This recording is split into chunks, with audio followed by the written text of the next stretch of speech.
Udah.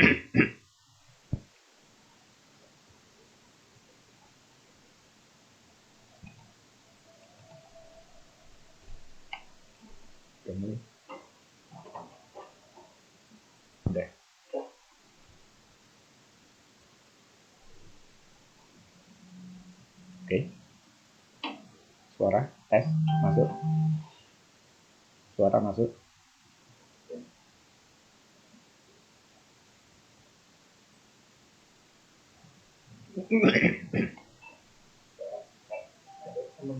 Masuk suara ya. Sudah oke suara. Oke. Bismillahirrahmanirrahim. Assalamualaikum warahmatullahi wabarakatuh. Salam sejahtera untuk kita semua dan semangat pagi.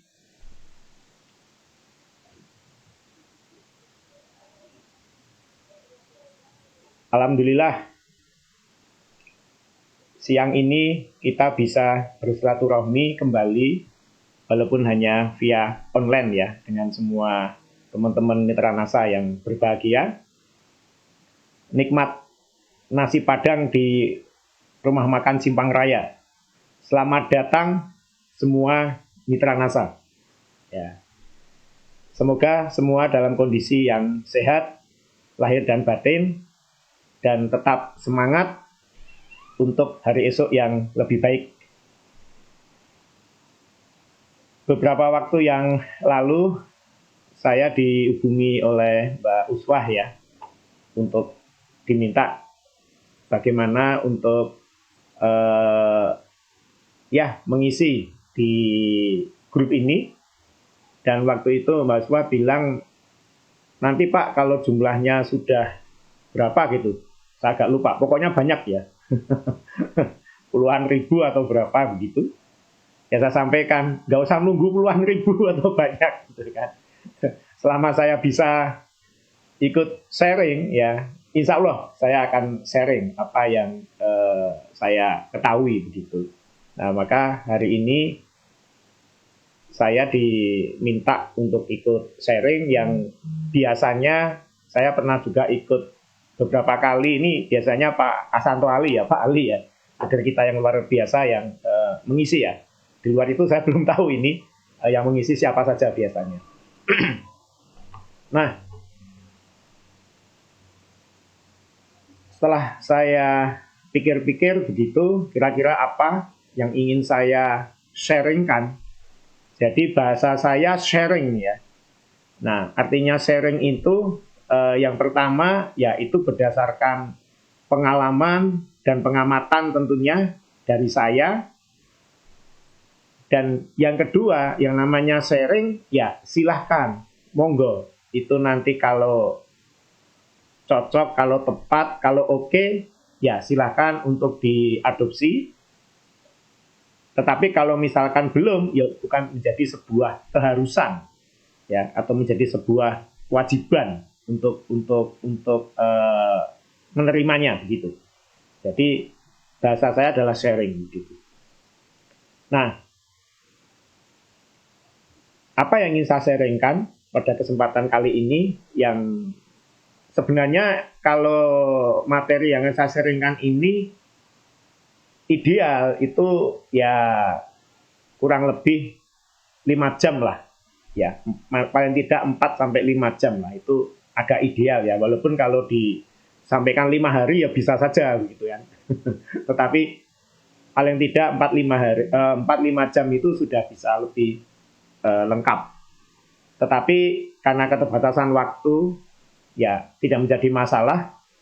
Mudah-mudahan nanti dalam waktu ya 1,5 jam maksimal 2 jam sampai asar ya. Ini jam 1, kalau asar sekarang jam 3 ya.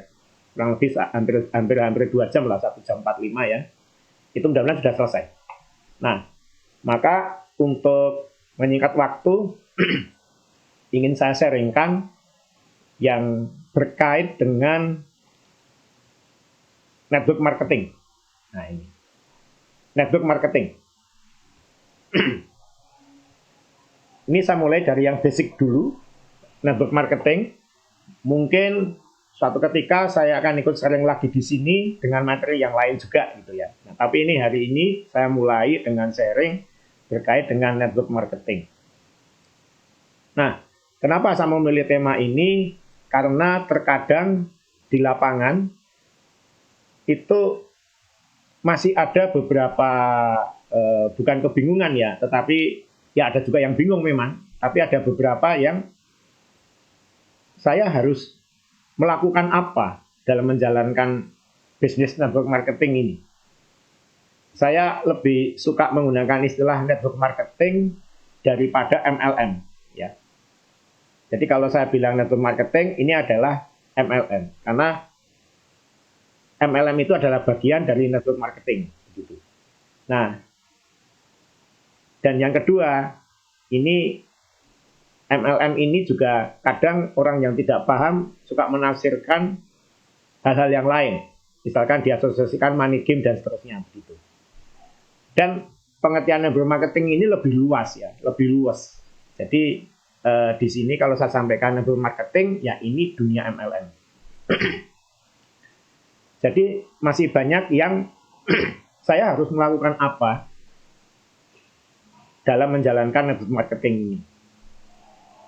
NASA sudah 20 tahun insya Allah sampai besok 1 Oktober 2022 ini ya. Insya Allah 20 tahun, alhamdulillah.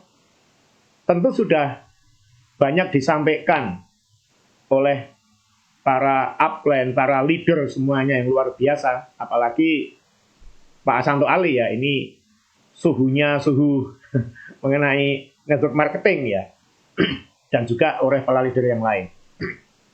Nah, di sini saya akan memberikan sharing secara global ya, apa itu network marketing, kemudian step by step-nya itu nanti bagaimana, kurang lebihnya dalam menjalankan.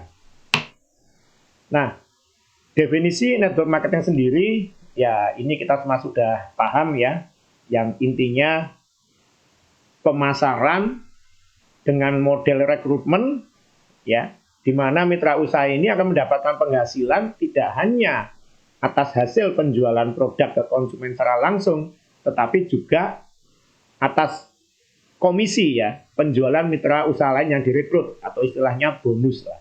Atau kalau dulu rabat begitu ya. Nah, ini kurang lebihnya kata kuncinya adalah penjualan dengan model rekrutmen di mana hasil yang akan didapatkan oleh pelaku network marketing ini selain dari hasil penjualan produk, ya satu penjualan produk, yang kedua juga dari komisi yang didapat oleh mitra usaha lain yang direkrut oleh yang bersangkutan. Kurang lebihnya begitulah. Nah, dalam perjalanannya terkadang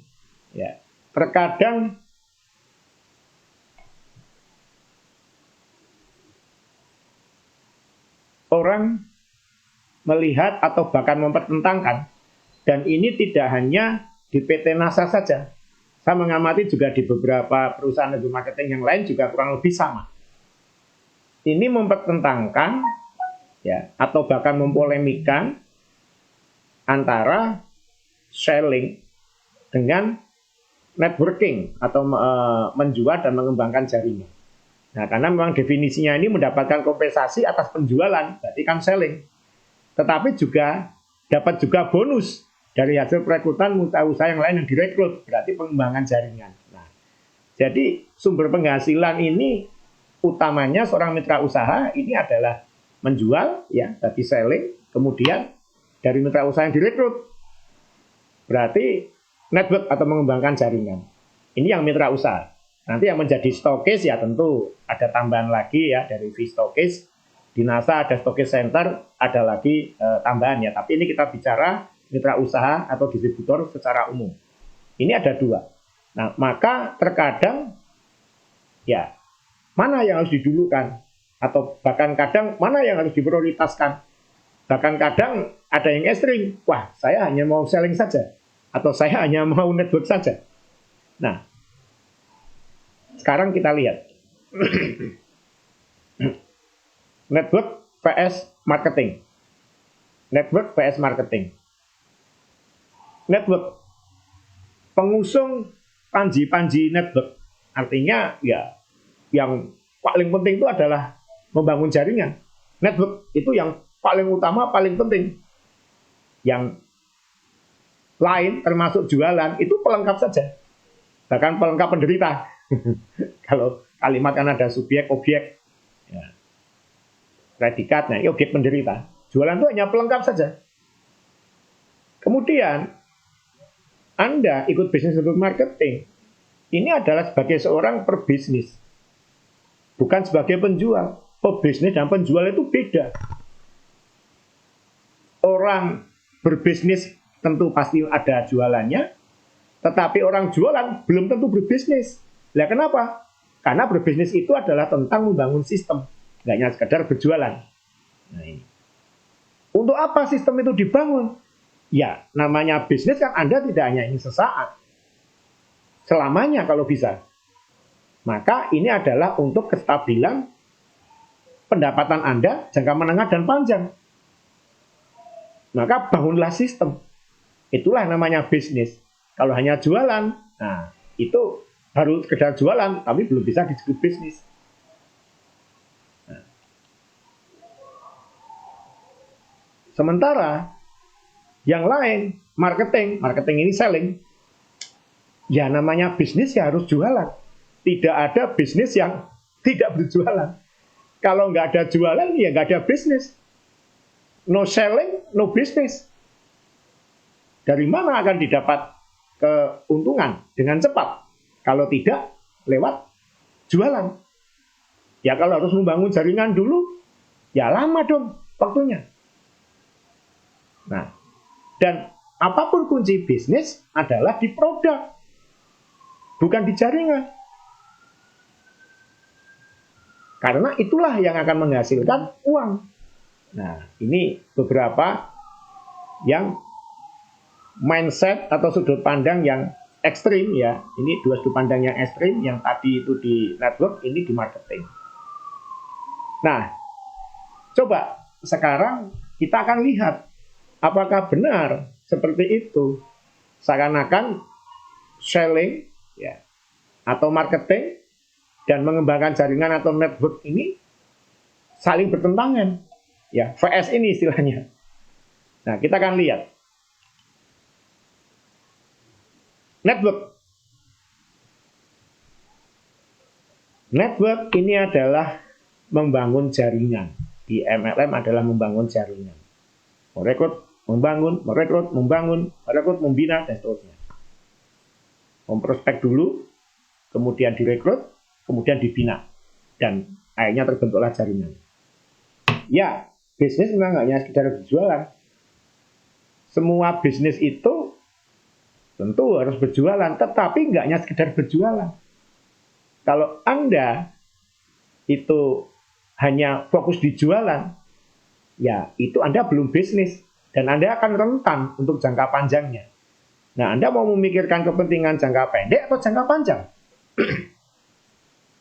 Nah, seharusnya ya jangka panjang. Nah, maka ya network lah kuncinya. Network lah yang dijalankan. Mengembangkan jaringan lah yang harus dilakukan. Karena bisnis itu adalah tentang membangun sebuah sistem.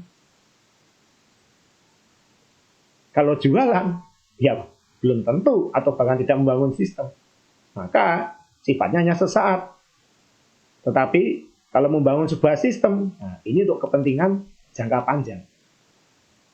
Agar kestabilan bisnis lebih terjaga. Ya, tujuannya kan ke sana, Anda bisnis. Tidak sekedar hanya mendapatkan untung sesaat, kemudian ganti lagi bisnis lain. Nanti keuntungan sesaat, ganti lagi. Mau sampai kapan? Lelah, capek. Gitu kan. Nah.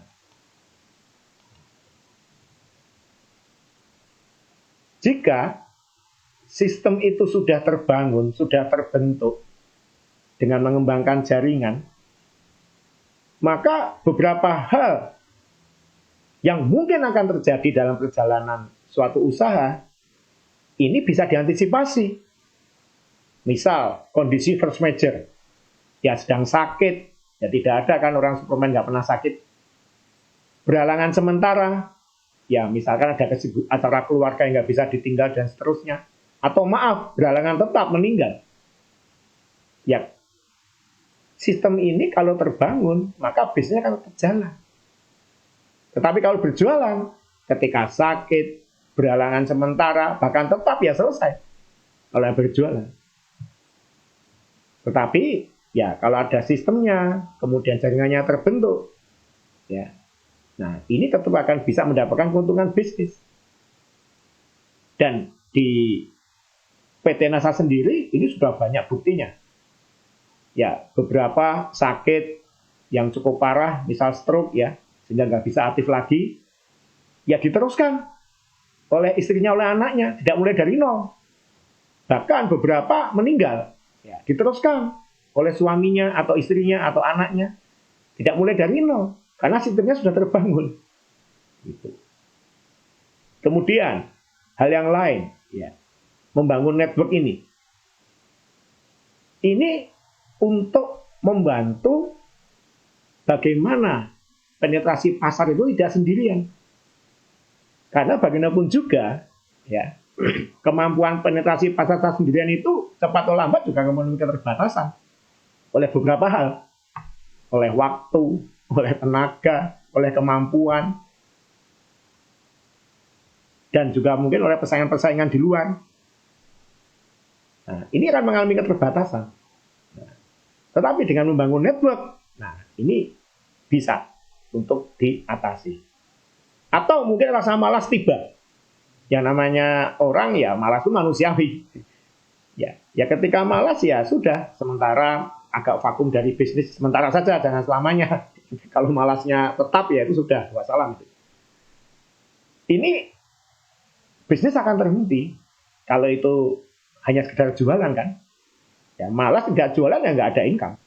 Tapi kalau sistem terbentuk, rasa malas tiba ya manusiawi, ya sudahlah. Sekian waktu ya ingin refresh ya misalkan. Ya, malas itu kadang kan karena jenuh dan lain sebagainya. Saya mau refresh dulu lah. Ya, berapa? 3 hari, 1 minggu, atau maksimal 1 bulan itu kan. Ya tetap saja dulu berjalan. Ya, autopilot istilahnya. Nah, atau juga kesibukan atau keperluan dua biasanya nggak bisa ditinggal. Nah ini sebagai seorang manusia yang wajar, yang normal, maka kondisi-kondisi ini ya terjadi. Force major, kemampuan penetrasi pasar, rasa malas tiba, punya kesibukan yang lain. Nah ini kalau tidak ada sistemnya, ya selesai Anda pendapatannya kalau hanya sekedar jualan. Nah, kemudian ini juga yang penting juga. Kalau memang Anda juga tidak hanya sekedar memikirkan dalam bisnis itu uang dan uang. Apa? Secara syariah, membangun network atau jaringan, ini memberikan dimensi atau manfaat yang lebih luas. Kalau secara income jelas ya, semakin banyak jaringan, dan jaringan itu semakin tertata, ya tentu bonus dari jaringannya akan semakin tinggi. Tetapi di luar itu, manfaat mengembangkan jaringan ini mempunyai dimensi yang lebih luas lagi. Ya, kenapa? Ya, semakin banyak orang yang kita rekrut, kita bina, ya tentunya kita merekrut, membinanya tidak sendirian ya, tentu ada timnya ya, ada good team player ya istilahnya. Ini akan makin banyak orang yang merasakan manfaat kehadiran diri kita. Nah, sudah jelas sebaik-baiknya insan adalah insan yang punya manfaat untuk banyak orang. Banyak orang merasakan manfaat, diberikan ilmu, diberikan motivasi, diberikan support dan seterusnya ya terhadap jaringannya. Ya, mestinya kalau secara matematika ya, kalau secara sesungguhnya ya itu hak prerogatif dari Yang Maha Kuasa ya, dari Allah ya. Ya, semakin banyak jaringannya ya amalnya kan semakin tinggi. Yang jaringannya cuma 10, tentu amalnya Beda dengan jaringannya 1.000, beda dengan jaringannya 10.000, beda lagi dengan jaringannya yang lebih banyak lagi. Nah, jadi salah satu amal atau pahala yang tidak pernah putus, bahkan sampai kita meninggal, ini adalah ilmu yang bermanfaat. Amal jariah. Nah, dengan semakin banyaknya jaringan, semakin banyak ilmu yang kita bisa berikan. Support kita, amal kita ke jaringan. Ya insya Allah, selama ilmu itu dipraktekkan oleh jaringan kita, maka andaikan pun kita kelak tiba waktunya meninggal, ya tidak akan pernah putus. Bonus di dunia yang menikmati keluarga yang ditinggal, tetapi bonus dari memberikan manfaat ke orang banyak ini, nah itu akan tetap diterima besok terus. Nah ini jikalau ini juga menjadi perhatian ya, tidak hanya sekedar materi dan materi saja.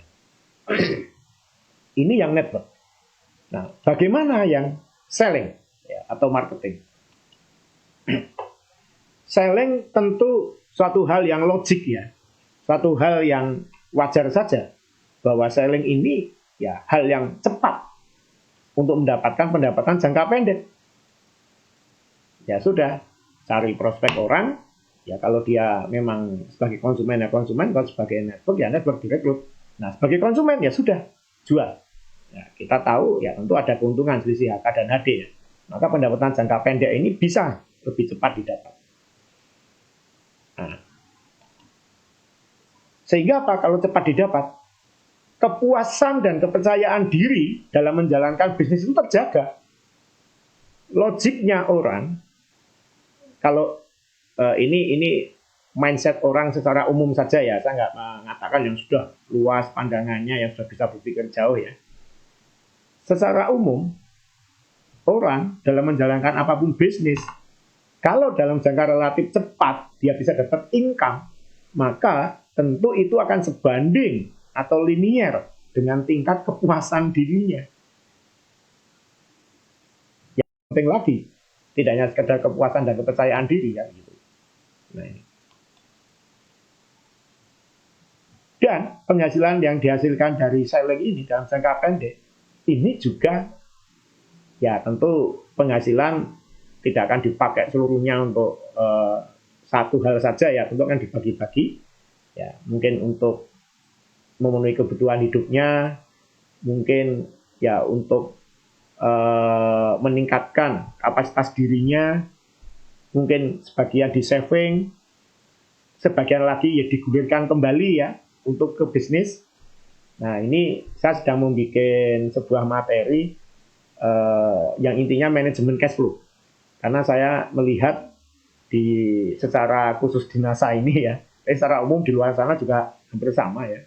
Ini manajemen cash flow ini penting untuk keberhasilan sebuah bisnis. Banyak yang bisnisnya itu awalnya memang berjalan dengan baik, tetapi ketika manajemen cash flow-nya ini nggak baik, dia menjadi turun lagi. Nah ini manajemen cash flow ini faktornya banyak. Ada hal teknis, ada hal non teknis seperti gaya hidup dan seterusnya. Nah ini saya keluar dulu dari materi ini ya. Ini saya sedang bikin semacam materi gitu. Ya kalau sudah jadi ya mungkin insya Allah suatu ketika saya bisa seringan di sini juga. Balik ke sini. Nah, ketika punya dana, ya mungkin sebagian dari dana itu bisa dipakai untuk mengikuti beragam pola pendidikan di bisnis. Ya, walaupun sekarang zamannya online lebih mudah seperti kali ini ya, lewat Facebook. Ya. Tapi lewat Facebook pun kan ya minimal keluar pulsa kan untuk mengikuti kan. Nah, apalagi ada beberapa jenis pendidikan yang memang seharusnya tidak online tapi offline dan itu di luar kota. Nah, ini kan juga tentu butuh pendanaan. Dan yang namanya pendidikan ini kunci. Ya, kalau tidak diikuti ya gimana mau bisa cepat maju kan? Nah, sehingga itu penting. Ya. Tetapi orang Jawa bilang dari basuki mobil, segala sesuatu itu butuh biaya. Nah, maka pendapatan jangka pendek ini juga penting untuk bisa mempunyai dana untuk menghadiri beragam acara pola pendidikan bisnis. Nah ini.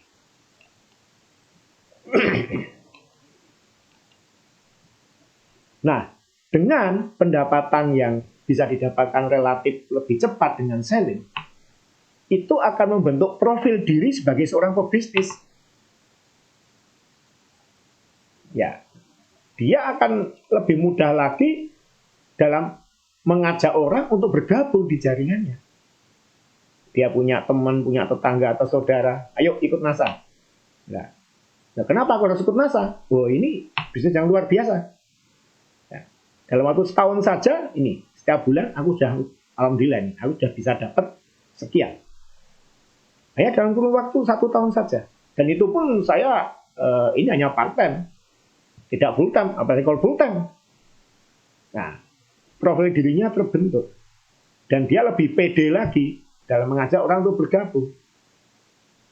Tapi misalkan penghasilan jangka pendek ini belum bisa didapatkan atau tidak didapatkan, ya. Karena mengembangkan jaringan aja ya, sellingnya nggak diperhatikan di awal-awal. Ayo ikut NASA. Kenapa harus ikut NASA? Ya ini bisnis yang luar biasa.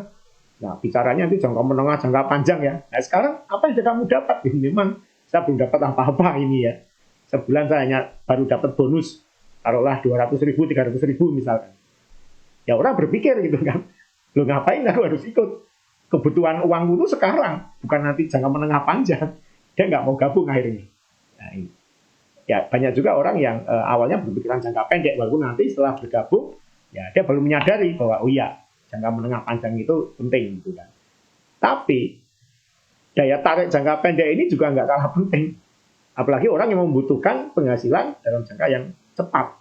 Nah ini selling ini akan membantu. Ya. Kemudian langsung tidak langsung, disadari tidak disadari, aktivitas selling, aktivitas menjual, disadari nggak disadari, langsung nggak langsung ya, itu akan membangun dan memperkuat mental. Ya, namanya orang menjual itu kan mentalnya harus kuat, tidak malu, ya, tahan banting, ya kan? Ini harus kuat mentalnya. Nah. Dan akan melatih ketekunan dan keuletan. Ya namanya menjual kan hukum rata-rata. 10 orang belum tentu semuanya akan beli. Ya mungkin kalau awal-awal 10 orang hanya 2 yang beli. Seiring dengan waktu, dengan pengetahuan dan keterampilan yang bertambah, 10 orang ya mungkin bisa lebih dari 5 orang yang beli ya, atau bahkan sampai 8 dan seterusnya. Tapi di awal-awal ya tentu ada banyak penolakan karena beragam hal. Mungkin belum terlalu menguasai produk, mungkin belum bisa bicara dengan bagus, dan mungkin belum tahu trik-trik marketing yang efektif. Nah, ini akan ada penolakan-penolakan. Nah, otomatis dengan penolakan-penolakan itu, ya itu akan memperkuat mental dan akan membangun ketekunan dan keuletan terus. Ya. Dan selling itu akan belajar mengendalikan ego. Yang namanya pelanggan itu adalah raja. Kita tidak boleh ya pelanggan protes dan lain sebagainya, pembeli protes dan sebagainya, walaupun mereka salah pun ya kita harus mengendalikan ego. Dimanapun namanya bisnis, pelanggan adalah raja. Nah ini. Kemudian dalam selling ya tentu ini juga akan mengasah public speaking ya, pola komunikasi, karena selling kan marketing kan harus ada public speakingnya, harus ada komunikasinya. Ya harus memberikan semua penjelasan. Itu kan harus berbicara. Nah, ini. Dan selling ini juga akan merangsang kreativitas. Karena bagaimana ya saya bisa selling dengan cepat? Caranya yang menarik bagaimana? Baik selling secara offline dan online. Ini tentu akal akan berpikir. Ya, bagaimana ini produk ini saya kemas, saya positioning produk ini nanti bagaimana? Strateginya seperti apa? Ini akan berpikir terus. Kreativitasnya ya akan terbentuk. Dan dengan selling ini juga akan memperluas jaringan, karena akan ketemu dengan konsumen-konsumen baru dan seterusnya ya, di mana dari sekian konsumen ya sebagian mungkin akan menjadi jaringannya gitu. Nah, memperkuat mental melatih ketekunan dan keuletan, mengendalikan ego, punya kemampuan public speaking dan komunikasi. Kreativitasnya itu terbangun, jaringannya itu tambah luas. Itu adalah faktor-faktor penting yang dibutuhkan dalam bisnis apapun. Tidak hanya di network marketing. Nah, jadi kembali, kita kan mau bisnis. Bisnis itu nggak ada jualan. Tapi dengan jualan, faktor-faktor yang dibutuhkan dalam sebuah bisnis itu bisa secara sadar dan tidak sadar, langsung nggak langsung itu terlatih, terasa. Ya tadi, mentalnya tambah kuat, ulet tekun, egonya terkendalikan, public speaking-nya ini bisa lebih terasah, pola komunikasinya lebih bagus, kreativitasnya itu lebih jalan, jaringannya lebih luas. Nah ini yang terbentuk, disadari atau tidak disadari oleh aktivitas selling. Nah, sehingga satu lagi, maaf, secara syariah, nah, kalau tadi membangun jaringan secara syariah itu jelas ya, punya manfaat untuk orang banyak. Semakin banyak orang punya manfaat, maka kita akan semakin baik. Nah, selling pun secara syariah ini juga penting. Kenapa? Aktivitas utama dalam bisnis network marketing yang murni ini adalah jualan. Ini diamanatkan satu oleh negara lewat Deprindak, ya. Dua oleh MUI. Ya, kita suka mendengar MLM ini kadang dirancukan oleh masyarakat awam ya, yang nggak bisa membedakan mana MLM murni dengan mana yang money game atau semi money game. Maaf, kalau analogi saya kurang tepat ya. Ya kalau MLM murni itu domba, money game itu serigala, banyak lagi yang semi money game, serigala berbulu domba, gitu ya. Nah, ya kalau yang MLM yang betul-betul serigala itu nggak ada produknya. Itu zaman dulu ya, sebelum tahun 2000-an itu banyak. Nah, tapi setelah tahun 2000-an masih ada. Ya, tetapi sebagian sudah bertransformasi ada produknya. Tapi produk itu hanya untuk kamuflase. Produk ini bisa berwujud barang atau jasa ya. Produk itu nggak mesti dalam wujud 3 dimensi ya. Bisa barang atau jasa. Ada produknya untuk kamuflase. Tetapi aktivitasnya yang utama bukan berjualan produk. Walaupun ada produknya. Ya, aktivitasnya dari perekrutan. Karena memang money game itu sumber penghasilan utamanya adalah dari perekrutan. Nah, maka saya katakan serigala berbulu domba. Nah, maka bicara MLM itu halal atau haram, nah, ini di Indonesia MUI sudah mengeluarkan fatwa dari tahun 2011.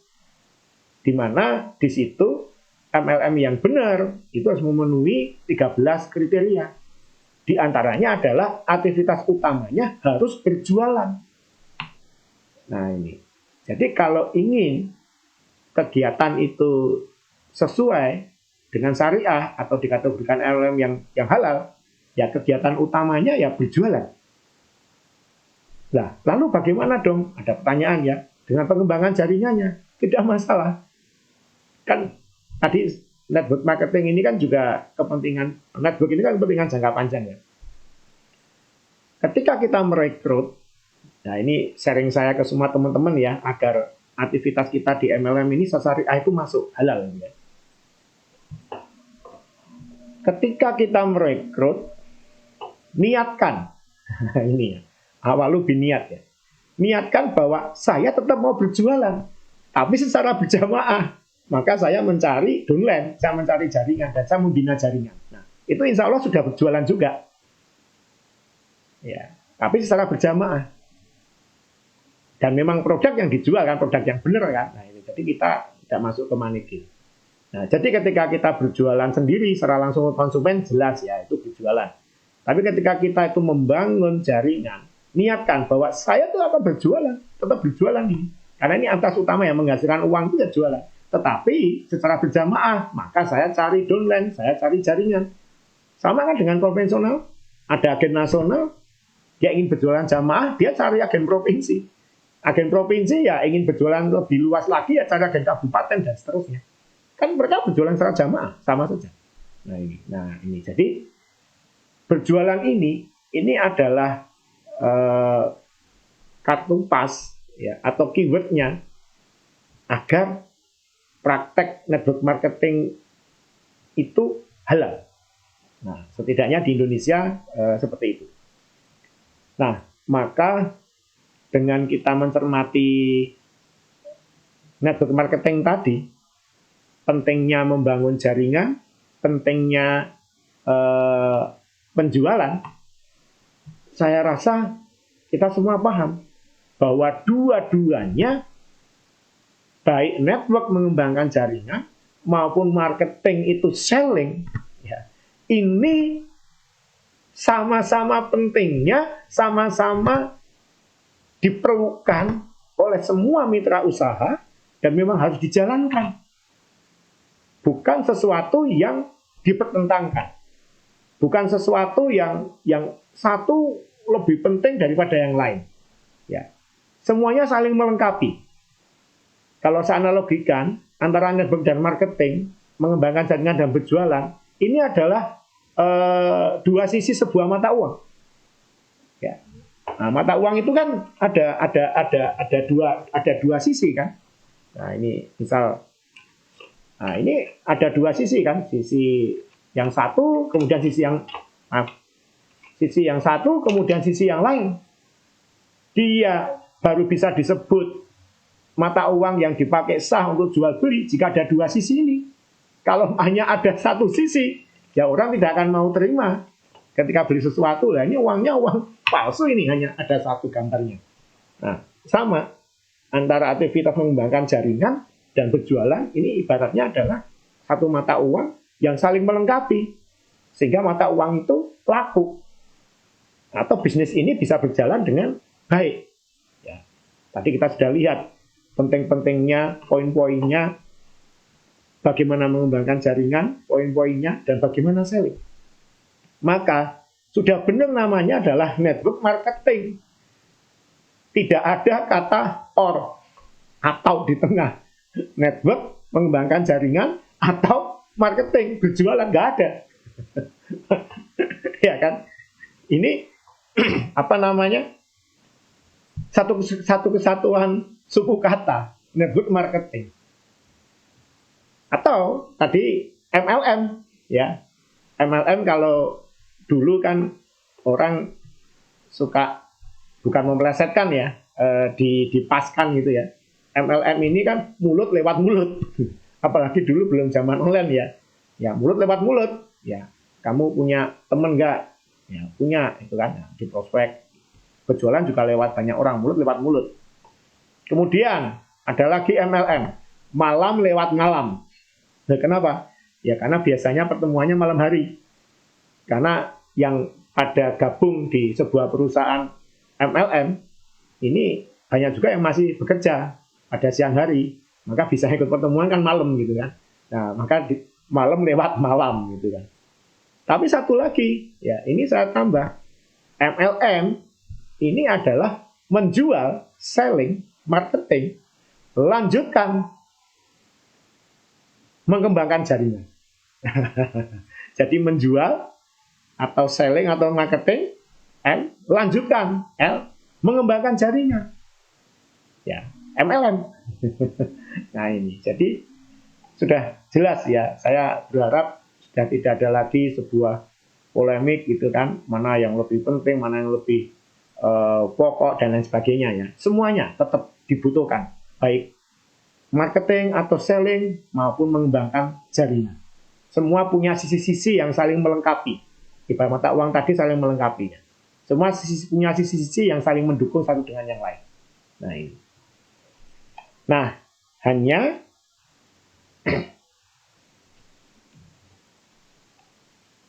sekarang bagaimana penerapannya? Ya, penerapannya dalam menjual, penerapannya dalam mengembangkan jaringan, dalam prakteknya. Nah, yang tadi saya terangkan di awal tadi itu baru pembukaan D45. Ini kita baru masuk ke batang tubuh ya. Nah, batang tubuhnya apa? Ya, 3M. Saya berikan nama ini 3M gitu ya. memulai, membangun, dan mempertahankan. Jadi inilah step by step yang secara umum, ya. Ini maaf, yang saya sampaikan ini secara umum, ya. Kalau yang detail itu nanti wilayahnya para leader masing-masing, ya. Yang wilayahnya para masing-masing jaringan itu akan lebih detail lagi, ya. Saya tidak berani masuk terlampau dalam karena itu sudah wilayahnya masing-masing leader, masing-masing jaringan. Ini saya secara umum saja. Semua akan berasal dari memulai, ya. Kemudian step berikutnya membangun bisnis ini, dan harus dipertahankan. Gitu. Memulai, membangun, dan mempertahankan. Nah, Memulai ini kalau di NASA, ya walaupun ini bukan menjadi sebuah patokan yang baku ya atau kaku ya, tapi kira-kiranya saja. Memulai itu kalau peringkatnya itu ya masih distributor sampai super manager lah. Ini kategorinya memulai. Kemudian dia membangun jaringan. Ini ya God manager sampai crown diamond lah. Dan mempertahankan, nah ini EDD sampai CDD. Nah ini kurang lebihnya, tapi ini bukan patokan yang harus begini atau baku, ini kira-kiranya saja seperti itu. Memulai sekarang.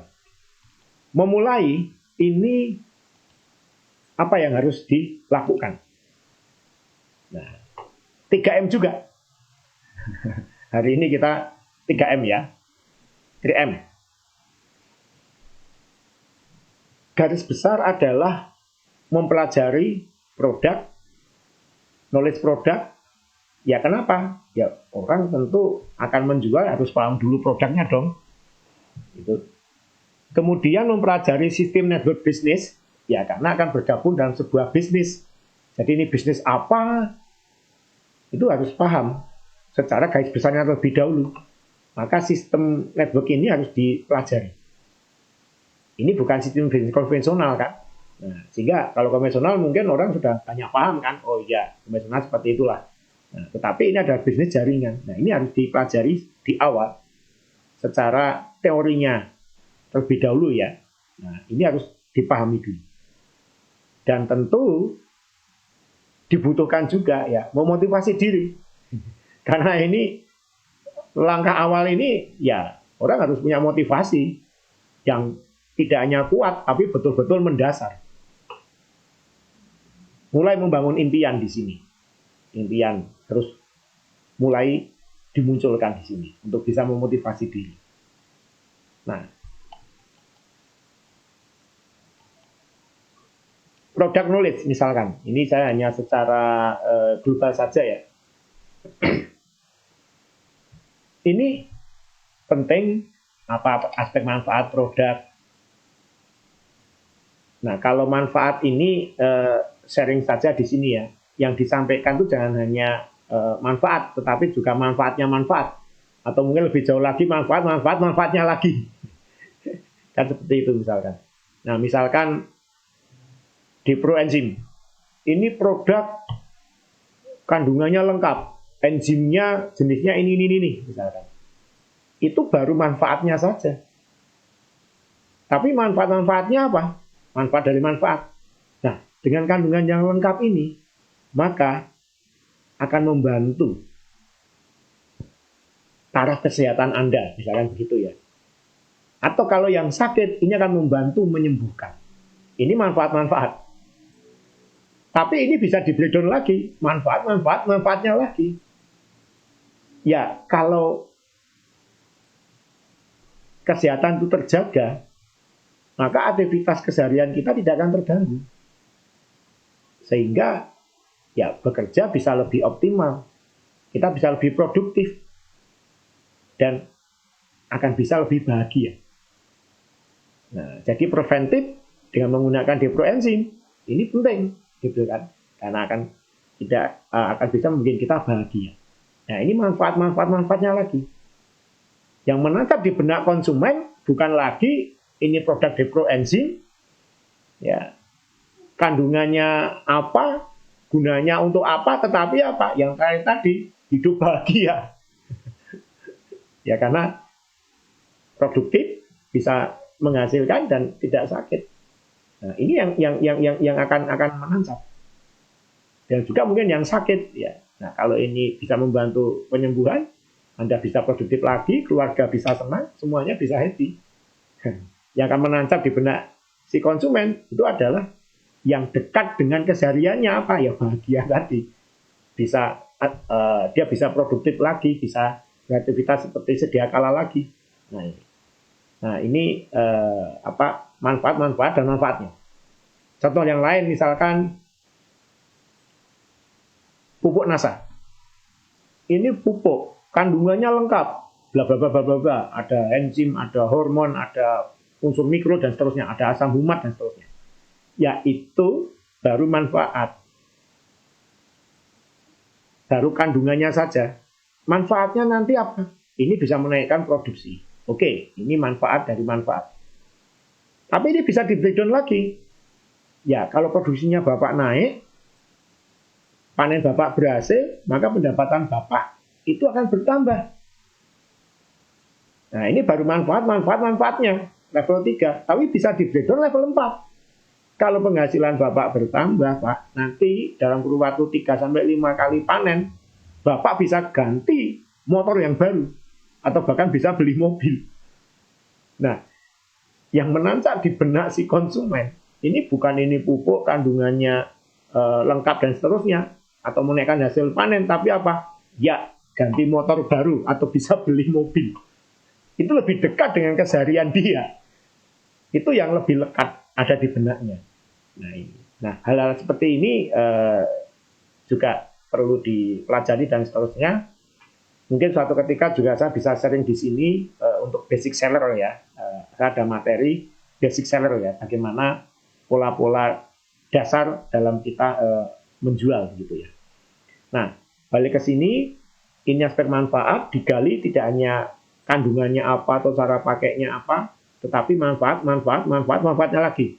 Pokoknya dicari sedekat mungkin dengan kebutuhan si konsumen itu apa, yang lebih dekat dengan keseharian dia. Nah, kemudian positioning produk ini juga harus dipahami.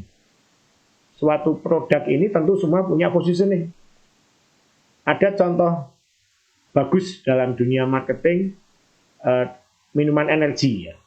Kalau saya bilang Krating Daeng, ya tentu semua pernah tahu lah, ya, atau bahkan sering mengkonsumsi. Tapi kalau saya bilang Lipovitan, ya mungkin ada yang tahu, ada yang tidak. Nah di Indonesia, justru Lipovitan itu lebih dulu hadir dibandingkan Krating Daeng. Kalau nggak salah 3 tahun dan lebih dulu. Baru 3 tahun kemudian Krating Daeng hadir. Tapi kenapa sekarang Krating Daeng ini yang luar biasa sukses? Ya tentu faktornya tidak hanya satu ya, ada banyak faktor atau multifaktor. Tetapi salah satunya karena positioning produknya yang tidak pas dari Lipovitan. Krating Lipovitan itu dipositioningkan produk ini adalah minuman kesehatan. Sehingga apa akhirnya yang terjadi di benak konsumen? Ya kalau saya nggak sakit ngapain minum Lipovitan? Orang yang sakit pun belum tentu juga minum Lipovitan karena mungkin mereka punya banyak alternatif yang lain. Sementara Krating Daeng, positioning produknya apa? Minuman energi. Artinya apa? Baik orang sehat, apalagi sakit itu butuh energi. Ya kan? Nah, sehingga dia booming. Nah, yang nggak kalah pinter adalah Extra Joss. Buat apa beli botolnya? Beli biangnya. Dia mau positioningkan apa? Ini produk yang lebih praktis. Dalam mobilisasi, dalam cara pakai, dan lain sebagainya. Sukses juga gitu kan. Nah ini, jadi positioning produk ini penting. Sampai hari ini masih banyak yang menanyakan, Pak di NASA ini kok ada produk hampir-hampir sama dan sebagainya. Ya akan kita lihat, misalkan kosmetik, ya, ini ada Morskin, ini ada Lakoko. Ya sama-sama ada krim malam, ada krim siang. Kemudian ada juga produk yang lain ya. Tetapi ini positioning produknya beda, yang satu untuk segmen menengah ke atas, yang satu untuk menengah ke bawah, misalkan seperti itu. Nah, Sabun mungkin produknya hampir sama, tetapi kan bahan aktifnya berbeda. Gitu kan? Yang satu karkol, yang satu lulut dan seterusnya ya. Nah, ini positioning produk ini juga harus dipahami agar bisa meletakkan produk itu pada konsumen yang tepat gitu ya. Kalau kita itu bisa mendapatkan konsumen yang tepat, nah ini akan lebih mudah jadinya sebuah penjualan. Wawasan mengenai produk ini juga harus dipahami. Tidak hanya sebatas yang terkait dengan produk saja, kandungan, cara pakai dan seterusnya ya. Ya ini harus itu karena ini basic ya. Tetapi juga wawasan yang terkait produk ini juga harus, kalau ini bisa diketahui akan lebih bagus. Ya, kalau produk agro ya wawasan mengenai agro, kalau kesehatan ya kesehatan, kosmetik ya dunia kosmetik itu bagaimana. Orang akan lebih suka dan lebih mudah untuk membeli itu pada orang yang dilihat dia lebih menguasai ya, wawasannya luas, tidak hanya sekedar aspek teknis produk tapi juga di luar itu dia juga tahu. Nah, orang akan lebih tertarik, gitu, akan lebih mudah begitu. Daripada hanya sekedar ini kandungannya apa, cara pakainya bagaimana itu kan. Ya, itu maaf itu kayak benar-benar salah seperti itu ya. Nah, ini yang wawasan ini juga penting. Dan lain sebagainya. Intinya produk knowledge ini tahap memulai ini harus dikuasai. Loh Pak, produk NASA itu banyak Pak, 300 lebih. Ya pusing kalau saya menguasai semua produk. Ya, tidak langsung semua 300. Dipilih mana produk yang Anda sukai, mana produk yang Anda anggap itu sesuai dengan passion Anda di awal, sesuai dengan market di sekitar Anda tinggal. Ya. Pelajari dahulu. Nanti baru sekian lama pelajari produk yang lain. Tetaplah. Sampai mungkin sekian lama 300 produk lebih yang ada di NASA saat ini dan insya Allah akan bertambah, itu bisa paham semua. Ya kayak kita makan pizza itu. Kita makan pizza yang bulatannya besar itu kan, ya maaf, tidak langsung sekali makan blek gitu kan. Ya kalau pizza dimakan ya langsung mukanya ketutup malah nggak dimasuk mulut semua kan. Makanya kan potong demi potong, slice by slice kan. Akhirnya pizza itu habis. Ya sama dengan produk. Ya pelajari sesuai dengan apa yang diminati dan sebagainya, sesuai dengan target pasar yang ingin Anda bidik dan seterusnya. Nah, dengan menguasai produk, maka seorang distributor yang memulai di awal, itu dia akan bisa menjelaskan produk itu dengan benar tanpa overclaim. Ya, tanpa berlebihan, tanpa lebay. Nah, karena tujuannya mungkin agar produk itu laku kan, maka overclaimnya. Ya, satu sisi mungkin bisa saja seperti itu. Tapi satu sisi ya, kadang konsumen juga banyak yang kritis. Apa iya? Ini katakan produk kesehatan itu sapu jagat misalkan gitu kan. Apa iya ini produk pertanian langsung bisa meningkat dalam waktu singkat 300% misalkan. Nah, apalagi ya ini kita kan diawasi juga oleh BPOM kan. Nah, hal-hal yang seperti ini apalagi dalam bentuk brosur, nah kadang dibikin brosur itu, nah ini yang akan menjadi problem nanti. Yang tentu kalau tidak sesuai dengan apa yang ada di kemasan dan seterusnya, nah ini akan menjadi masalah. Dengan menguasai produk knowledge tentu kita bisa menjawab pertanyaan ya, jelas, dan bisa menjawab keberatan konsumen. Ya, tentu konsumen ada pertanyaan, ada komplain dan seterusnya, atau mungkin mau menolak, menolaknya di mana ya kalau kita paham produknya kita bisa jelaskan lagi. Gitu. Nah, dan tadi bisa menyasar konsumen yang tepat. Nah, mana konsumen yang tepat? Nah, kita karena kita tahu produknya, kita paham, oh yang ini untuk konsumen yang di sana, yang ini konsumen yang itu sebaiknya. Nah, ini harus paham dulu positioningnya. Kemudian sistem bisnis, ya tentu harus paham apa itu network bisnis ya. Setelah paham itu apa network bisnis, yang kedua setidaknya secara garis besar dulu di awal, nanti makin lama makin didalami ya, marketing plan. Ya, karena dengan paham marketing plan, maka juga akan paham bagaimana ini saya harus membangun nanti ke depan pengembangan jaringan. Ya, jadi di awal ini juga tidak terus hanya fokus di selling saja, tidak. Ya, maaf, tidak hanya sekedar berjualan saja. Ya, oke, itu menjadi fokus, tetapi juga mempelajari pengembangan jaringan juga. Karena ini kita kan akan berpikiran jangka menengah panjang ya. Jadi kita harus belajar mulai dari awal.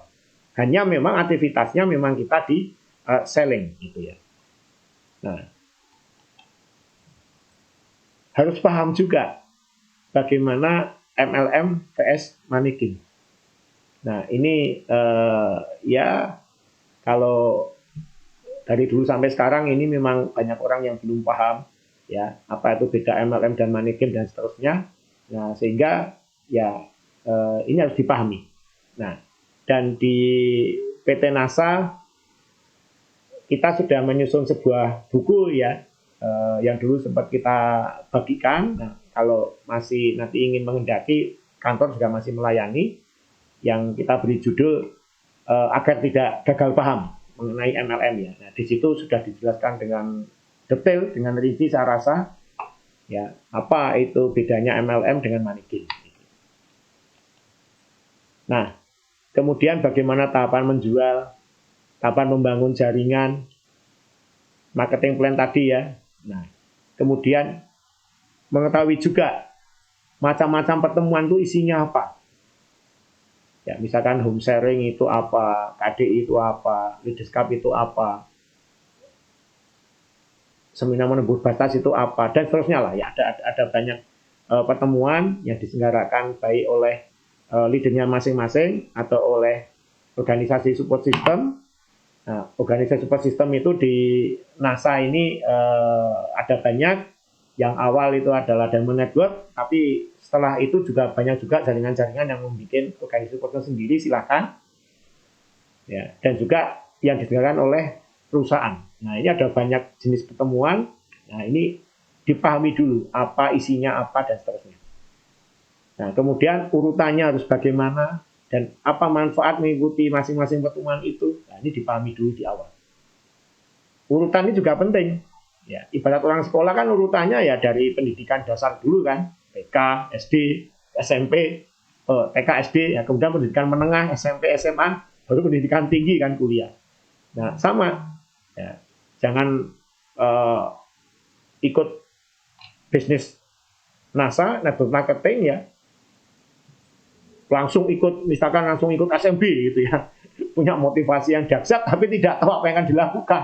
Nah, ini ya. Ibaratnya orang sekolah langsung SMA gitu kan ya, bingung kan gitu kan. Nah, ini. Jadi urutan itu juga penting gitu kan. Nah, untuk apa? Nah, memahami ini semua supaya nanti dalam menjalankan bisnis ini ke depannya itu bisa merencanakan dan menjalankannya dengan efektif dan efisien. Gitu. Karena paham ya, ini apa pertemuannya ini ya saya ikuti dulu TK, kemudian SD dan seterusnya, jadi betul-betul efektif dan efisien. Dan akhirnya menjadi tak tergoyahkan. Nah, ini karena sudah paham apa ini bisnisnya, ya paham juga apa itu manajemen dan seterusnya ya, macam-macam pertemuan ini juga akan makin mantap ya. Oh ya, ini support sistemnya ada, pendidikannya bagus dan seterusnya, akan tak tergoyahkan. Karena di awal-awal biasanya kamu nggak benar tuh bisnisnya tuh money game ya, kalau nggak punya pengetahuan ini juga akan goyah ya. Itu sama saja dengan bisnis yang lain. Nanti kamu kalau bingung ya kamu harus menyelesaikan sendiri. Enggak, di sini ada mentoringnya, ada support sistemnya, ada pendidikannya gitu kan. Nah, kalau nggak pernah tahu bahwa di bisnis ini itu ada support sistemnya, ada pendidikannya, mungkin juga akan bisa goyah juga. Nah, dan ketika menjalankan bisnis ini tidak secara benar, maka tidak efektif dan nggak efisien. Ya, kalau segala satu dijalankan dengan tidak efektif dan efisien kan lama-lama juga akan goyah juga, ya, karena hasilnya juga tidak maksimal kan. Nah, ini sistem bisnis itu pentingnya di situ. Nah, maka ketika kita paham sistem bisnisnya, kita bisa membuat perencanaan yang tepat. Ya. Dan tadi bisa menjalankan dengan efektif dan efisien tadi ya, dan tata goyahkan. Ini saya tegaskan lagi ya. Dengan kita paham sistem bisnisnya di awal, kita pelajari dulu semua. Ya, di awal ini kita belajar dulu teorinya ya. Kita bisa membuat perencanaan dengan tepat, step by step-nya ke depan dalam mengembangkan bisnis ini, strateginya bagaimana, yang itu akan efektif dan efisien karena paham apa yang akan dilalui, direncanakan dengan tepat, dan akhirnya juga nggak mudah goyah di dalam perjalanan meniti karir di bisnis MLM ya. Nah, motivasi tentu harus dibangun di awal, dan tidak hanya di awal, selamanya kalau motivasi ya, apalagi di awal gitu ya. Nah, ini ada dengan motivasi. Maka ya niatkanlah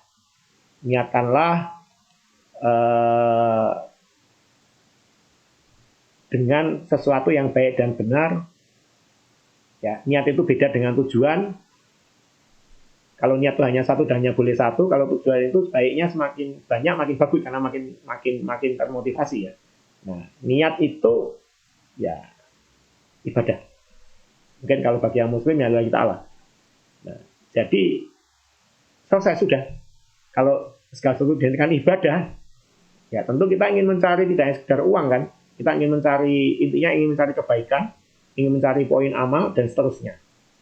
Maka ya apapun yang terjadi ya tergantung Anda mau mencari kebaikan, mencari poin amal atau akan Anda tinggalkan. Gitu ya. Nah, beda kalau niatnya itu bukan ibadah. Niatnya ya hanya sekedar cari uang segala kan. Nah, itu tentu motivasinya tidak akan setinggi yang betul-betul diniati dengan baik dan benar tadi. Nah, baru tujuan, ya tentukan tujuan ya masing-masing orang dreamnya beda-beda ya. Nah, silakan cari mana dream masing-masing, tetapi sharing saya di sini, dream itu jangan hanya yang bersifat materi ya.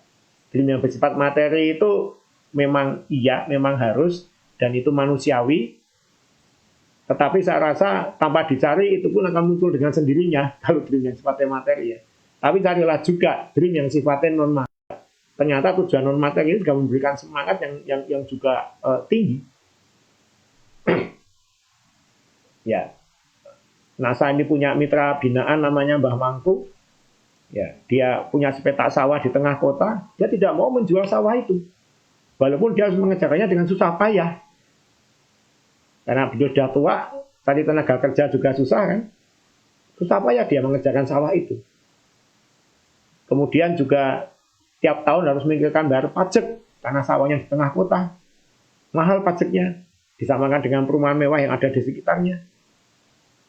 Dan tiap hari dia ya jenuh, harus menerima tamu, menjawab telepon orang-orang yang mendesak tanahnya dijual, karena itu satu-satunya sebidang tanah kosong yang ada di wilayah tersebut.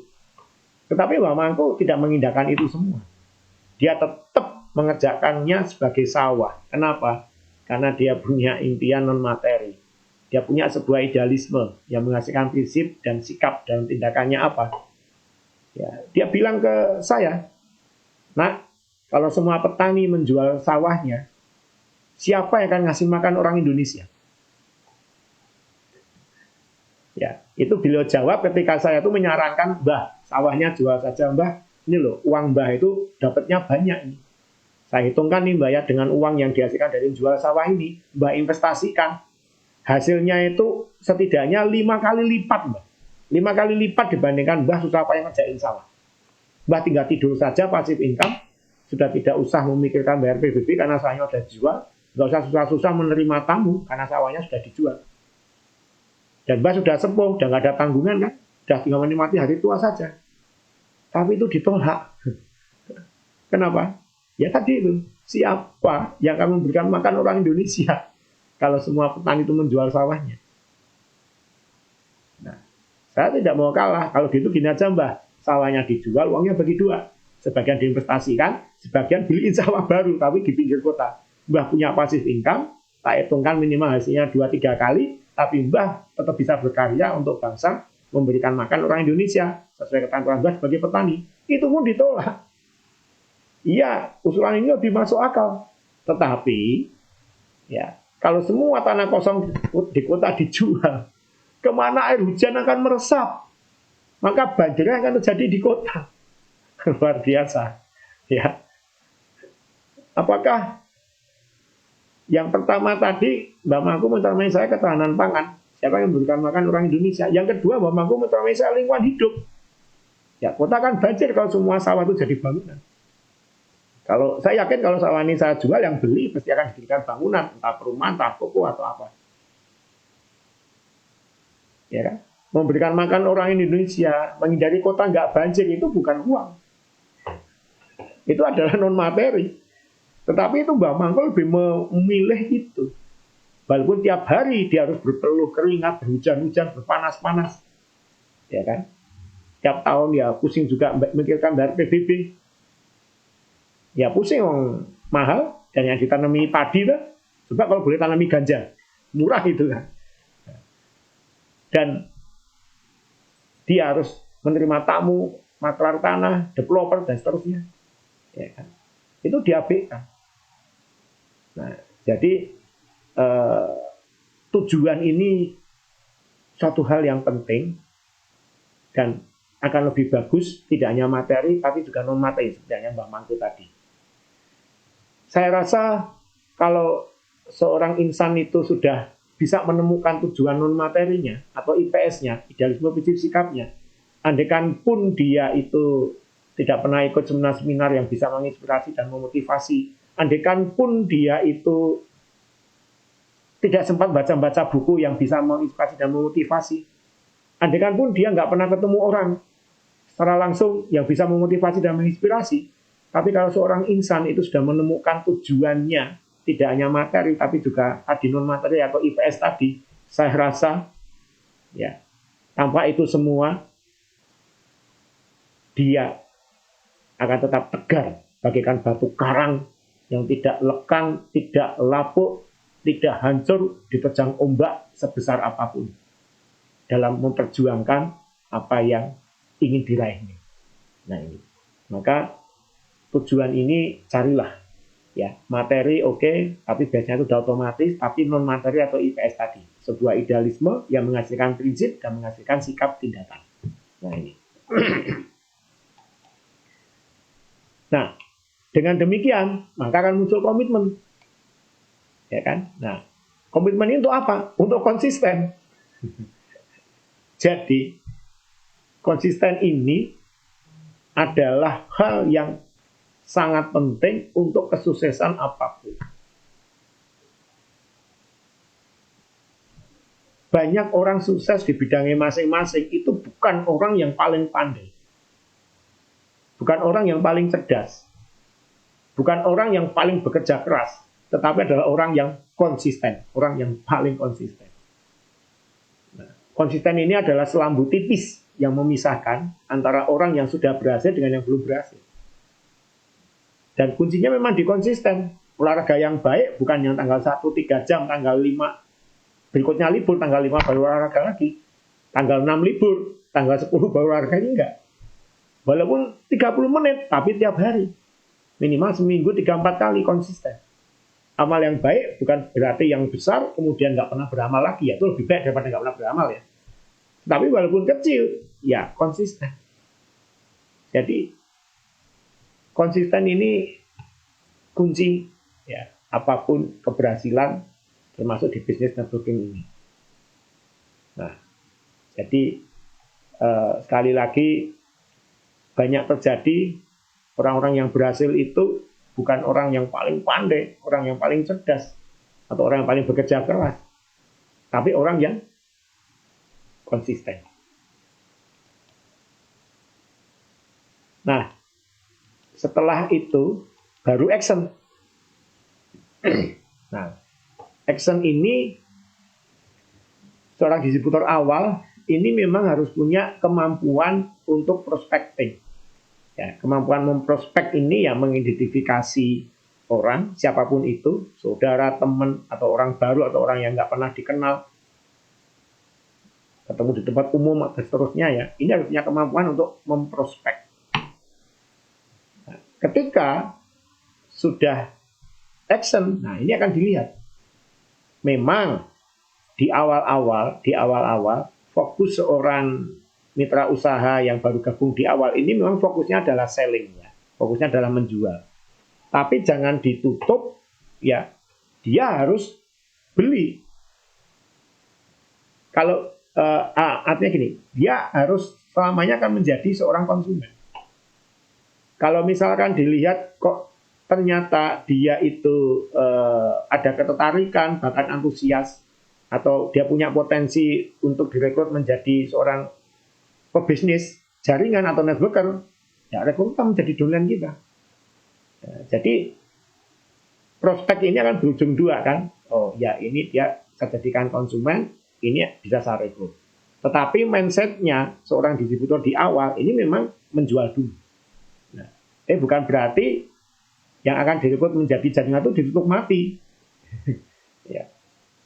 Ditutup pintunya itu kan. Nah, karena dia memang potensi, ya dia menjadi konsumen terus ya, dia suatu ketika ada orang lain, dia bisa daftar ke orang lain, padahal kita pertama kali kan kenal dengan dia. Nah, itu. Maaf. Jadi menjual ini menjadi fokus memang di awal. Setelah menjual, ya harus diedukasi. Ya apa itu produk dan sebagainya tadi ya, dengan paham mengenai produk dan melayani konsumen dengan baik dan benar. Intinya service excellent. Oh ya, nanti suatu ketika mungkin saya bisa sharing di sini materi mengenai service excellent ya. Nah, bagaimana melayani di luar ekspektasi yang diharapkan oleh konsumen, ya seperti itu ya. Service excellent. Nah, kenapa? Karena pelanggan itu akan memberikan keuntungan lebih tinggi ya daripada orang yang hanya sekedar beli 1 kali 2 kali. Dan kedepannya pelanggan itu bahkan mungkin saja akan menjadi jaringan kita gitu ya. Nah, jadi pelayanan ini penting. Nah, jangan hanya menjual ya, diedukasi dan akhirnya dilayani. 3M juga. Ini maaf, ini hanya globalnya saja karena waktu ya. Nah.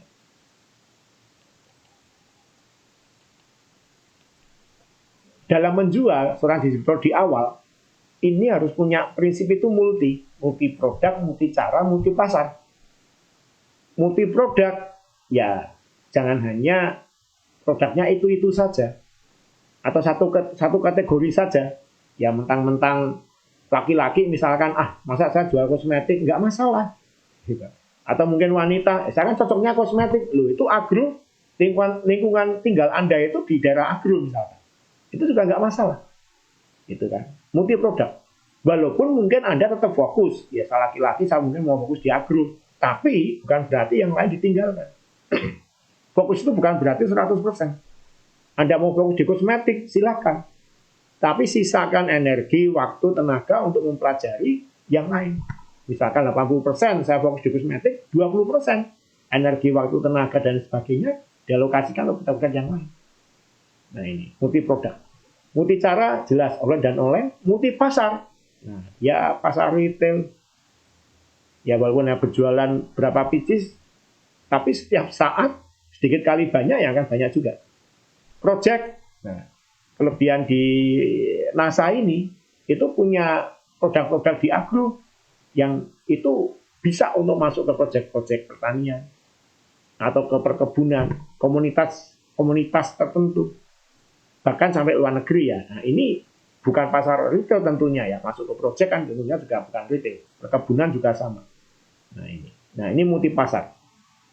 Nah, jadi dalam menjual ini, prinsip multi ini yang harus diperhatikan.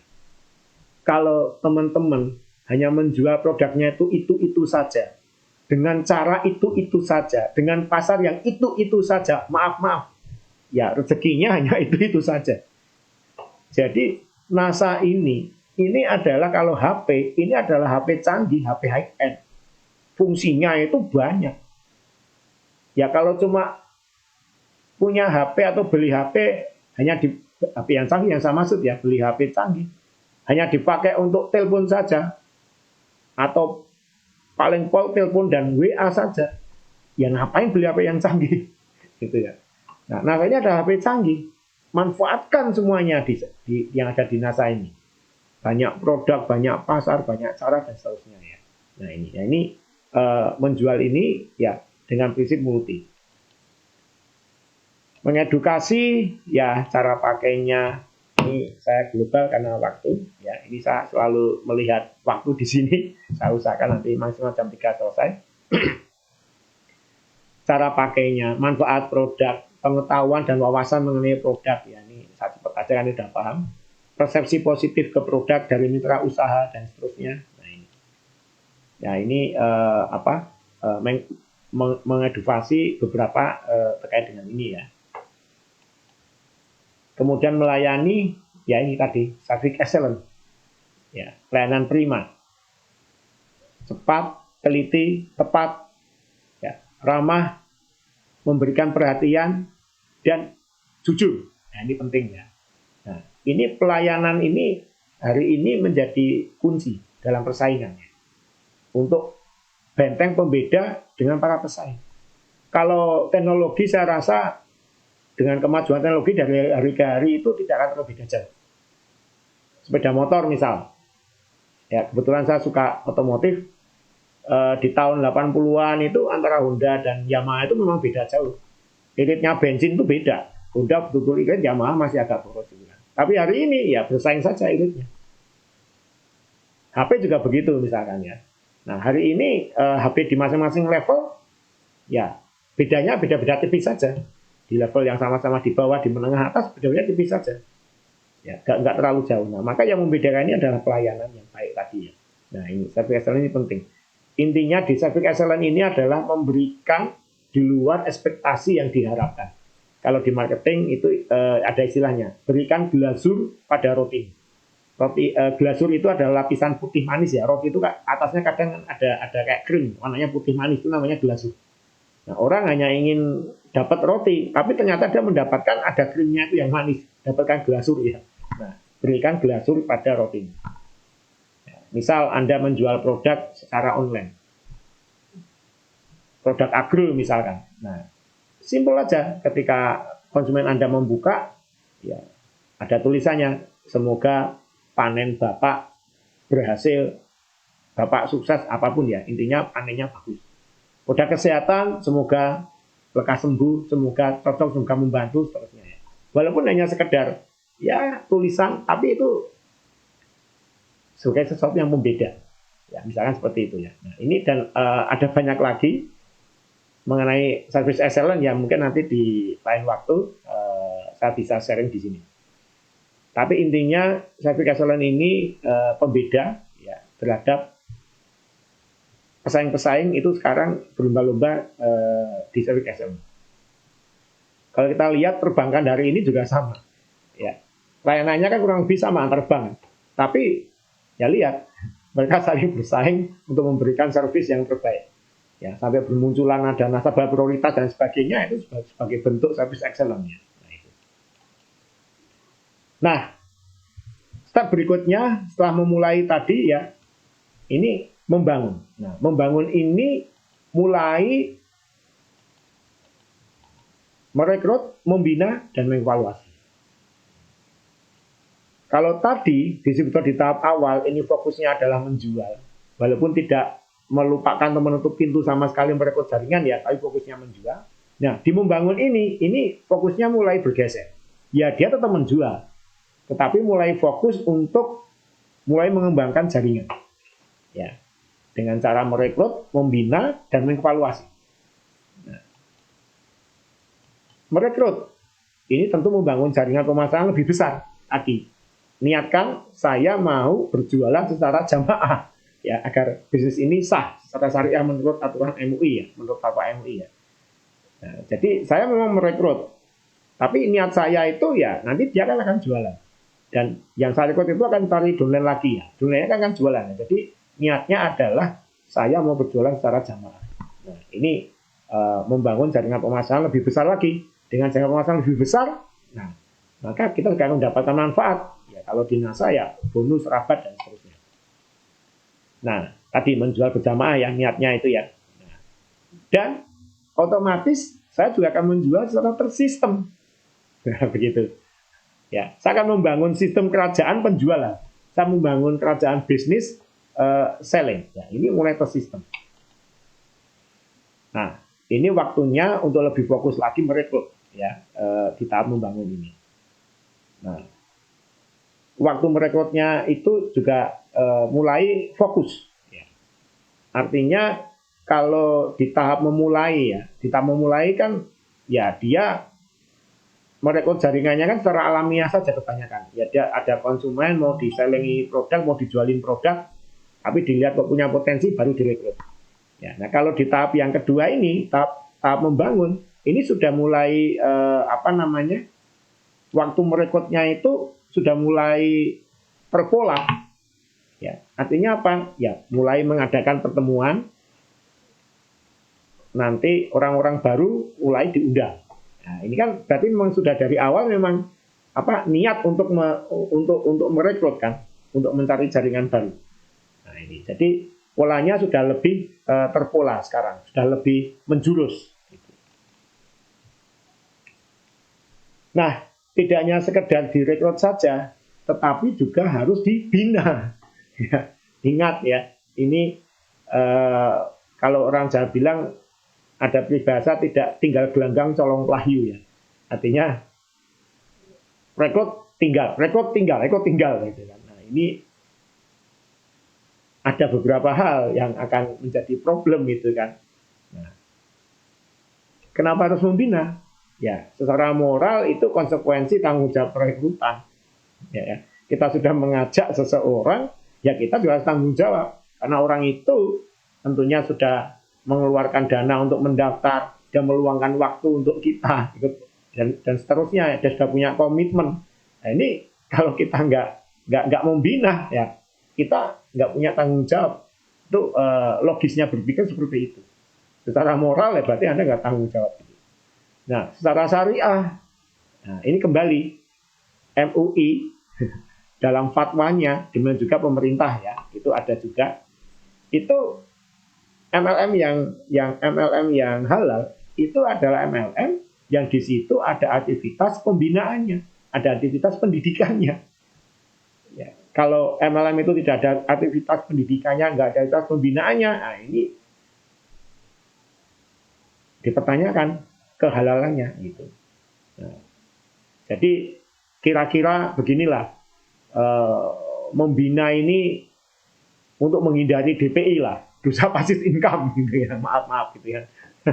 Itu. Nah, jadi bagaimana untuk terhindar dari dosa passive income atau DPI? Nah, ini pembinaan ini ya seharusnya juga dijalankan.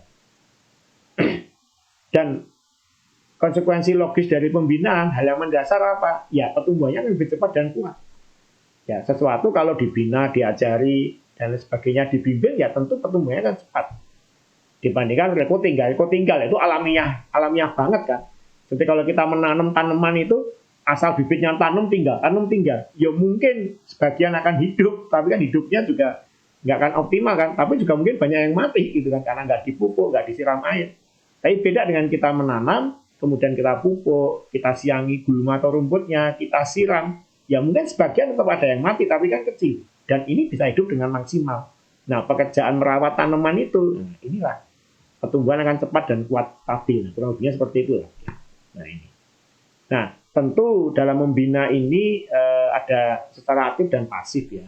Kalau aktif, ya ini, bikin, ya awalnya mungkin ketika jaringan masih sedikit, ya kita sendiri yang menjalankan. Tapi ketika jaringan makin besar, ya dibentuk tim. Ya, saya mengambil istilah dari para leader ya, itu dibentuk good team player, gitu kan. Nah, berjenjang. Ya, nah, ketika jaringan makin besar lagi, jenjangnya makin banyak, gitu kan. Nah, misalkan kalau ibarat pendidikan, nah, tim pertama, nah, Anda tugasnya memberikan pendidikan ke yang kelasnya masih SD, TK SD. Tim yang kedua, nah, Anda yang SMP. Tim ketiga, Anda yang SMA. Nah, yang kuliah saya sendiri yang akan membina. Nah, ini intinya berjenjang, gitu ya. Dan teamwork. Secara pasif, ya harus meluangkan waktu untuk konsultasi.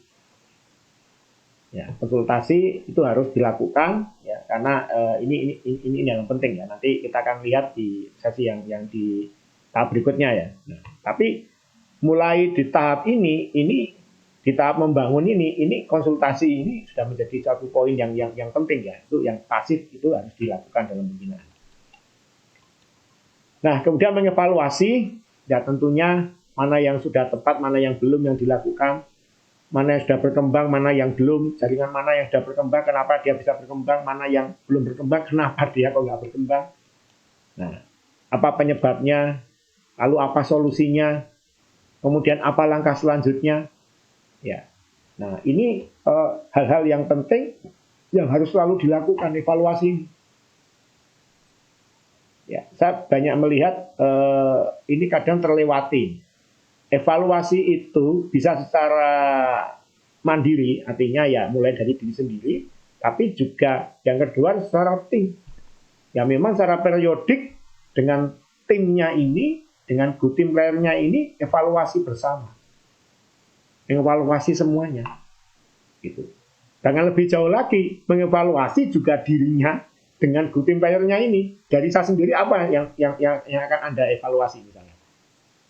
Dan sebaliknya saya mengevaluasi tim saya. Nah, ini juga sampai sejauh itu. Begitu. Nah, evaluasi ini penting ya, untuk agar ketika terjadi sebuah hal yang tidak tepat atau bahkan error atau sesuatu itu tidak efektif dan juga tidak efisien, ini segera dapat diketahui. Kalau kapal itu kalau masih bocornya kecil, itu masih bisa segera diketahui dan lebih mudah untuk ditambah. Daripada ya tidak diketahui, nanti bocornya makin gede, ya tinggal tenggelamnya saja kan. Nah ini evaluasi ini hal yang penting ya. Ini di tahap membangun ini harus periodik itu dilakukan. Silakan periodiknya mau berapa bulan sekali atau ya, tapi yang minimal setahun sekali lah minim itu ya. Nah, tapi kalau lebih dari sekali ya itu kan lebih bagus. Nah, dan tentunya mencermati perkembangan dunia bisnis secara umum juga. Ya.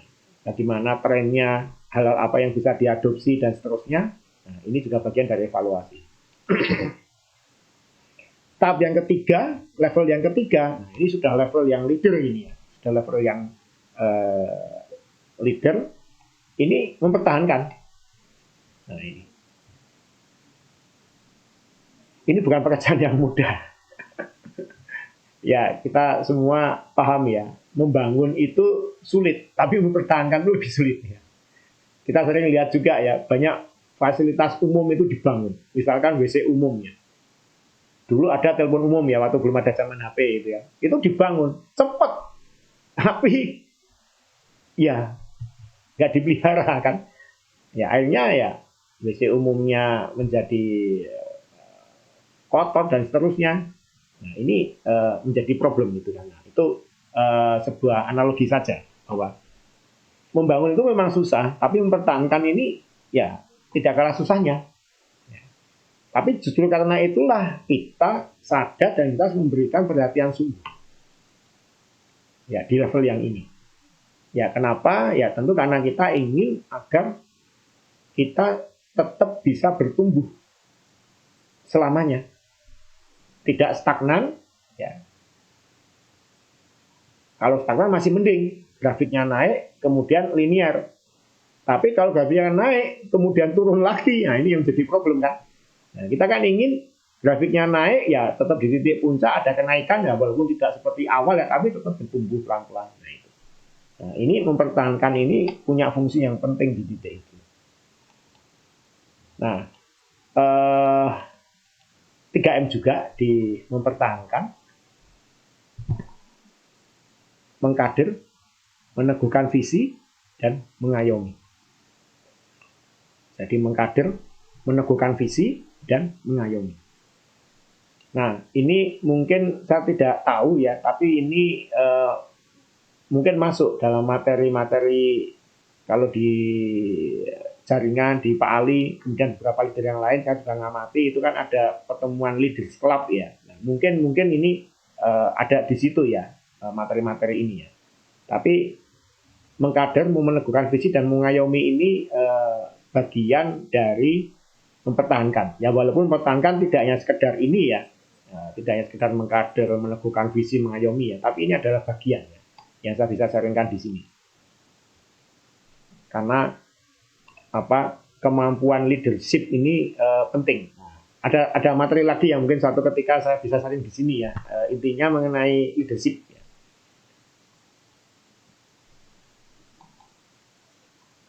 Mengkader. Mengkader ini kunci kestabilan bisnis. Tidak hanya bisnis, dalam hal apapun, mengkader itu adalah hal yang penting. Bahkan dalam kegiatan sosial pun ya harus mengkader. Kan begitu. Nah, ya, misalkan ada pengurus rumah ibadah, misalkan. Ya dia harus mengkader. Ya, karena makin lama dia kan aku yang tua. Satu ketika dia juga, kalau teori kan yang tua yang duluan. Ya. Meninggal gitu kan. Walaupun nggak mesti ya. Nah, ini harus ada kader. Nah, apalagi di bisnis. Ya. Ini adalah kunci kestabilan jangka panjang. Nah, sehingga ukuran keberhasilan dalam sebuah bisnis itu nggak hanya sekedar ukuran kuantitatif. Berapa omsetnya, kalau di bisnis jaringan ya berapa nilai BV-nya dan sebagainya, nilai poin dan seterusnya. Atau berapa jumlah jaringan yang ada di jaringanmu, gitu kan. Oke, itu menjadi sebuah parameter, menjadi sebuah tolak ukur, ya, untuk sebuah keberhasilan dalam bisnis. Tetapi ya ada ukuran kualitatif. Kalau tadi ukuran kuantitatif, jumlah. Nah, ukuran kualitatif itu adalah berapa orang dalam jaringanmu yang punya kemampuan ya, setara atau kurang lebih hampir setara denganmu, syukur malah punya kemampuan lebih darimu. Itu berapa orang? Ini adalah keberhasilan kualitatif. Misalkan dalam sebuah jaringan ada 10.000 orang yang menjadi domainnya, yang ada di jalurnya ada 10.000 orang. Itu si A.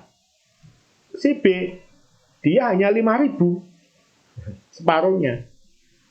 Tetapi, ya, si A ini di 10.000 jaringannya ini, yang punya kemampuan mendekati atau sama, atau bahkan melebihi seperti kemampuannya si A, ini hanya orang 100. Atau bahkan hanya orang 50. Ya, dari 10.000 orang itu hanya orang 50. Nah, jadi 10.000 bagi 50 berapa? 1 banding 20 mungkin ya. 1 banding berapa? 10.000 dibagi 50. Ya. Ini 10.000 dibagi 50. Nah, 1 banding 200 orang kan. Tapi di B, dia punya 5.000 separuhnya. Tapi dia punya orang di jaringannya dia, itu 100 orang yang punya kemampuan hampir sama dengan dia. Bahkan mungkin melebihi. Nah, jadi 100 orang dalam 5.000. Ya kan? 1 banding 50. Nah, kedepannya yang akan lebih besar nanti, bisnisnya akan lebih besar, omsetnya bahkan akan lebih stabil, ini adalah si B. Ya, karena dia punya jaringan yang lebih banyak dalam hal kemampuan yang hampir setara dengan dia. Nah, ini adalah ukuran kualitatif. Yang itu akan menjadi kader, akan menjadi kadernya dia. Nah, jadi semakin banyak orang yang bisa kita kader, ya, ini akan menentukan kunci kestabilan bisnis kita ke depan. Dan saya paham pekerjaan mengkader itu bukan pekerjaan yang mudah. Saya sendiri juga mengalami di perusahaan NASA ini ya, itu bukan pekerjaan yang mudah memang. Ya. Nah, tetapi tidak mudah kan bukan berarti lalu tidak kita perhatikan atau bahkan kita hindari kan. Nah, justru itu yang harus kita perhatikan. Karena kunci kemenangan biasanya adalah di sesuatu yang tidak mudah itu. Apapun itu. Kalau sesuatu yang mudah, semua orang bisa. Gitu kan. Tapi kalau sesuatu yang tidak mudah, nggak semua orang bisa. Nah, kalau kita bisa, nah, Anda akan jadi pemenang. Jadi, apapun biasanya terletak di sesuatu yang memang tidak mudah. Sama. Ya. Mengkader itu nggak mudah. Tapi kalau ini bisa dilakukan dengan sebuah pola yang baik dan benar, ya, lewat sistem pendidikan dan sebagainya, yang kita akan lihat, itu akan bisa keberhasilan bisnisnya akan bisa lebih besar. Nah, ini dilakukan tidak bisa atau akan sulit ya jika tidak melalui sebuah kurikulum pendidikan. Makanya ada sekolah di Indonesia ini, ada kurikulumnya. Ini kan kurang bisa Mak untuk menghasilkan SDM-SDM yang punya kemampuan. Nah sama. Nah, kehadiran kurikulum pendidikan ya yang dibikin oleh masing-masing jaringan yang dibakukan dan seterusnya. Nah, dengan juga kurikulum pendidikan yang dilakukan oleh pihak-pihak lain ya, dari organisasi support system dan lain sebagainya, ini salah satu kunci bagaimana untuk bisa mensukseskan terjadinya pengkaderan. Ya. Nah, tentu kurikulum pendidikan ini harus komprehensif untuk bisa menghasilkan kader-kader yang berkualitas. Komprehensif ini menyeluruh ya, tidak hanya bicara mengenai bisnis saja, tentu bicara juga mengenai hal yang lain. Ya. Tidak hanya bicara mengenai hal yang teknis saja, tentu bisa juga hal yang non teknis. Tidak hanya bicara mengenai yang berkaitan dengan akal otak saja, tentu harus bicara yang berkaitan dengan hati juga. Nah ini yang saya maksud komprehensif ini harus menyeluruh. Karena kita ingin menghasilkan kader yang lengkap, yang siap lahir dan batin. Nah, dan kurikulum pendidikannya harus standar. Hanya standar ini ya nanti akan bisa diduplikasi. Nah, walaupun nanti dalam duplikasinya mungkin akan ada modifikasi-modifikasi ya sesuai dengan kondisi masing-masing jaringan, itu silahkan saya rasa. Ya, tapi standarnya ada. Ibarat mobil itu, ini ada mobil standar. Dan nanti mobil itu mau dipakai di gunung, mungkin dimodif. Kasih ban yang lebih kasar karena supaya nggak mudah selip. Kasih lampu penerang tambahan. Nah, itu silakan saja. Tapi ini ada mobil yang disediakan mobil standar.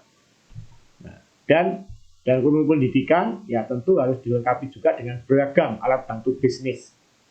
Nah, saya rasa di NASA ini yang dibikin oleh perusahaan karena sudah 20 tahun ya, dan juga yang dibikin oleh Diamond Network dan juga oleh para leader ini sudah banyak alat bantu bisnis. Yang ini ke depan kita juga akan mencermati perkembangan dunia digital. Nah, kita juga sedang mencoba mentransformasi semua ke digital ini, alat bantu bisnis yang sudah ada ini. Nah, ini penting ya karena ini adalah bagian dari bekerja cerdas. Ya, bagaimana support business tools ini makin lengkap, makin banyak. Nah. Kemudian meneguhkan visi. Nah, tadi mengkader, sekarang meneguhkan visi. Bagaimana visi bisnis itu tetap diteguhkan. Nah, ini pekerjaan seorang leader itu di situ. Ya, artinya apa?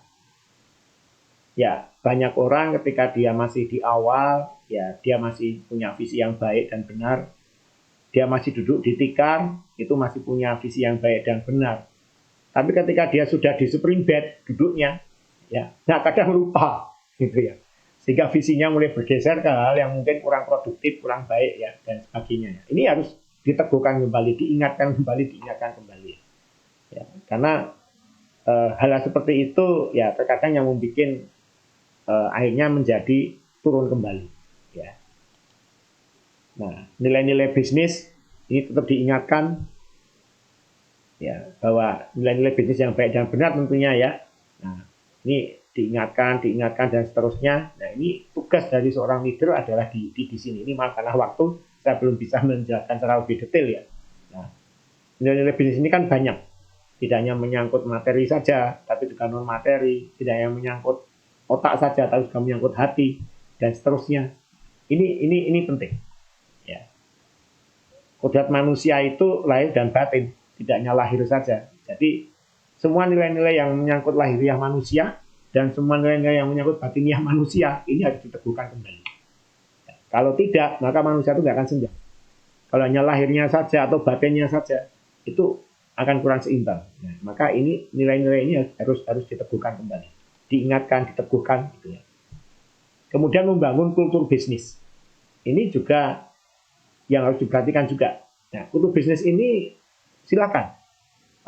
Masing-masing jaringan tentu punya kultur masing-masing. Silakan mau dibentuk kultur seperti apa. Ya, kultur yang nasionalis, kultur yang moralis, atau kultur yang macam-macam lah ya.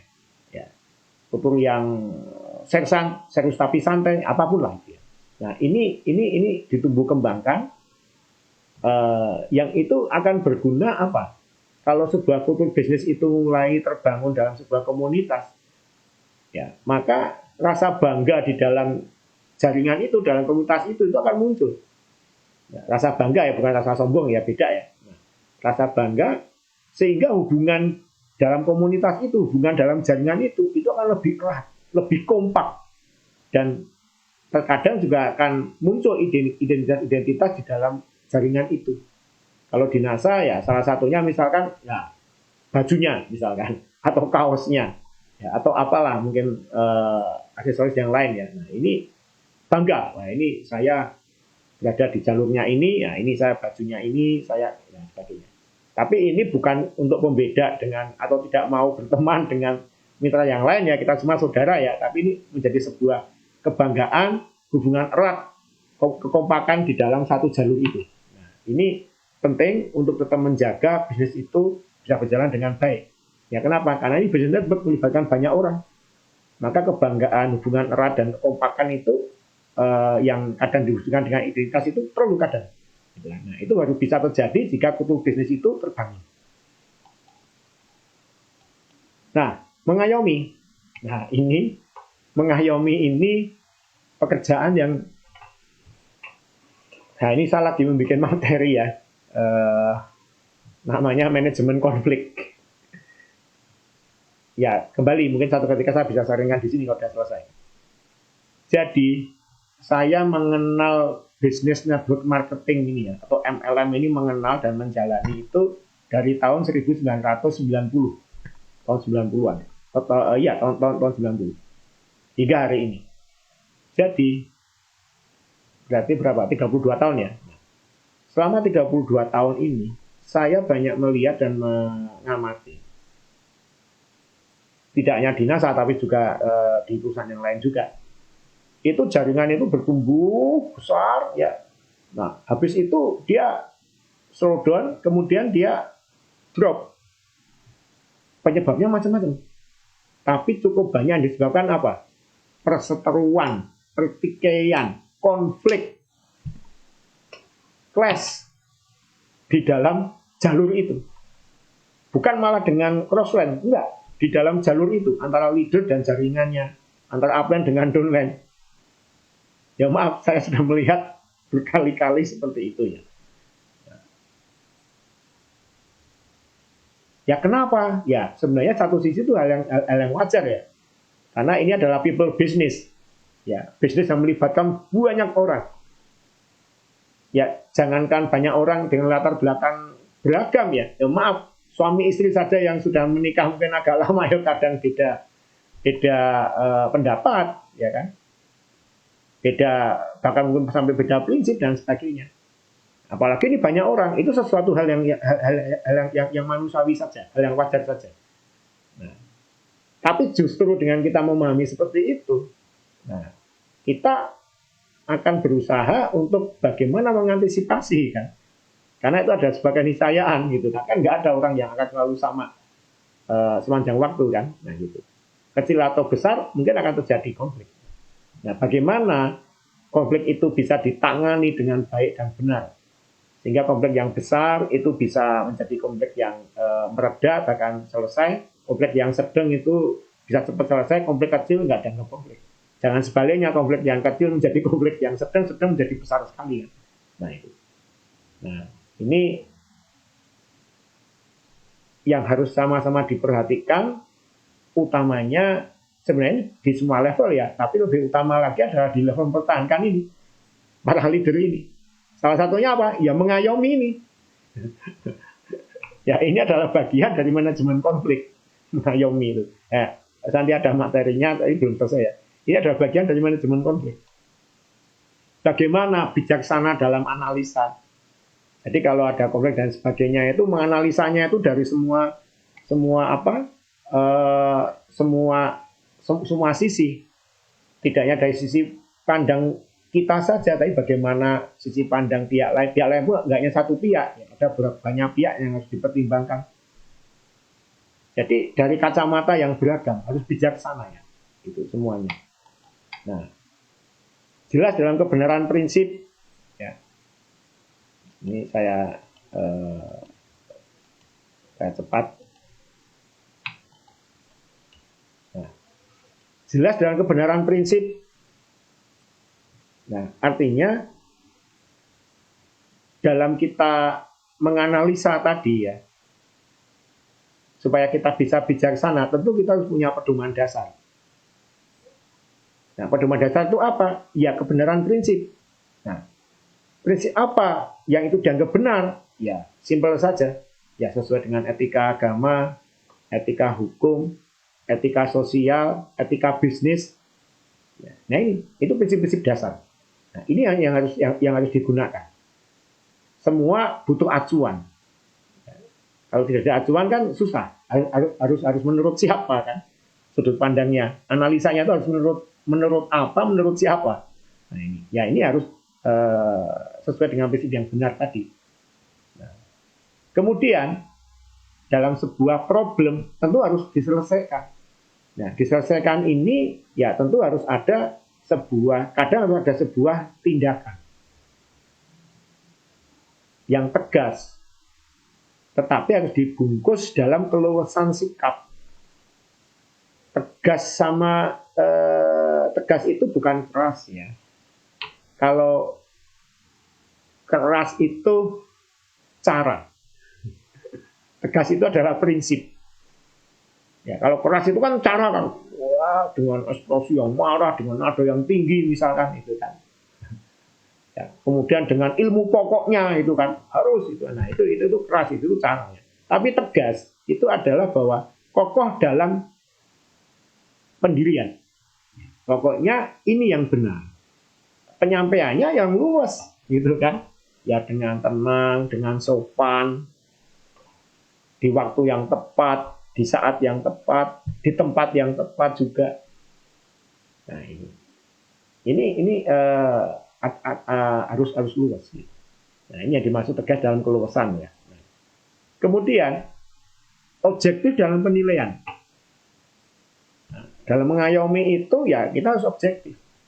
Ada jaringan kita A dan B ini berseteru misalkan, yang mentang-mentang kita lebih dekat dengan A, ya. Sementara si B itu nggak dekat dengan kita, bahkan cenderung dia kok agak memusuhi kita. Nah, akhirnya dalam menyelesaikan konflik kita sudah berpihak lebih dahulu kepada A ya, tidak melihat secara objektif. Kita tidak bisa. Apapun kita lihat dengan objektif ya. Siapapun dia, sedekat apapun dia dengan kita ya, kalau salah mah harus salah. Tapi setidak dekat-dekatnya seseorang dengan kita, atau bahkan dia awalnya memusuhi kita atau enggak senang, kalau dia benar harus dibenarkan. Karena ada peribahasa, intan keluar dari mulut anjing tetap intan. Walaupun dia keluar dari mulut anjing tetap intan, gitu kan. Nah ini kadang yang memang keberbedaan subjektif ini kadang yang agak sulit ya. Tapi ini penting gitu kan, objektif dalam penilaian ini. Kemudian terukur dalam tindakan, ya kalau kita melakukan sesuatu harus terukur. Sesuatu hal yang keliru, yang ya hanya kecil, jangan terlampau berlebihan lah kita memberikan sebuah vonis, dan intinya sesuai dengan derajat kesalahannya lah. Ya, kalau itu memang salahnya kecil, jangan terlampau ditekan dan seterusnya ya. Nah, ini harus terukur dalam tindakan.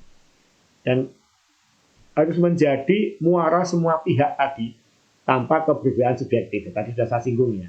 Ini jaringan kita semua, ini dalam tanda petik ya, ini mitra kita, mungkin bisa dianggap dalam tanda petik anak-anak kita semua ya. Entah itu yang sering konsultasi dengan kita atau yang tidak sering konsultasi dengan kita, entah yang sangat baik ke kita, entah yang kadang membuli kita padahal kita tuh leadernya dia gitu kan. Nah, harus jadi muara semua pihak. Siapapun yang mengadu, siapapun yang konsultasi harus dilayani dengan baik. Ya, di level yang leader ini memang dibutuhkan kebesaran jiwa yang lebih ya. Seharusnya begitu ya. Walaupun ya sebagai manusia yang wajar ya mungkin masih ada sakitnya gitu kan. Wah, dia itu datang ke sini kalau ada perlunya saja. Kalau nggak perlu nggak pernah datang ya. Bahkan cenderung kadang berbicara negatif mengenai saya, padahal saya tuh leadernya dia, dulu saya membangun dia. Nah, sekarang dia datang gitu kan. Memang ada sebuah manusiawi itu ya. Tapi ya ini kalau kita bisa mengendapkan itu, ya ini adalah semua adalah jaringan saya yang harus saya ayomi, yang harus saya layani. Ya ini akan bisa menyelesaikan banyak hal. Dan kalau kita bisa melakukan itu, ya maka rating jiwa kita, rating hidup kita itu akan naik, level kita akan naik. Gitu ya. Nah, nanti lain waktu saya akan sharing juga. Kemarin saya sempat berikan di salah satu jaringan ya, tingkat kesadaran manusia yang akan berujung ke power atau force. Power atau force. Nah, ini mungkin materi yang suatu ketika mungkin saya bisa saringkan juga di forum ini ya. Nah, itu ya di tahap tahap mempertahankan. Jadi harus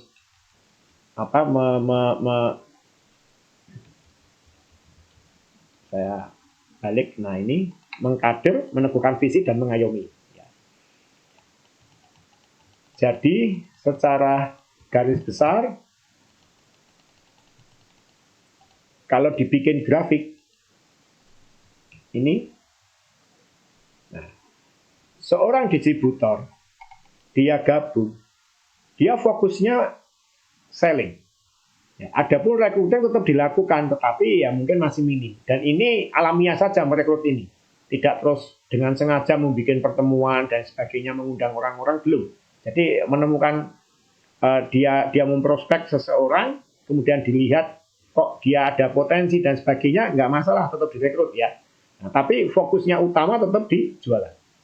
Nah, manajer mulai turun. Ini angka ini hanya sekedar gambaran saja, nggak mesti harus klek atau sama seperti ini ya. Ini hanya gambaran saja.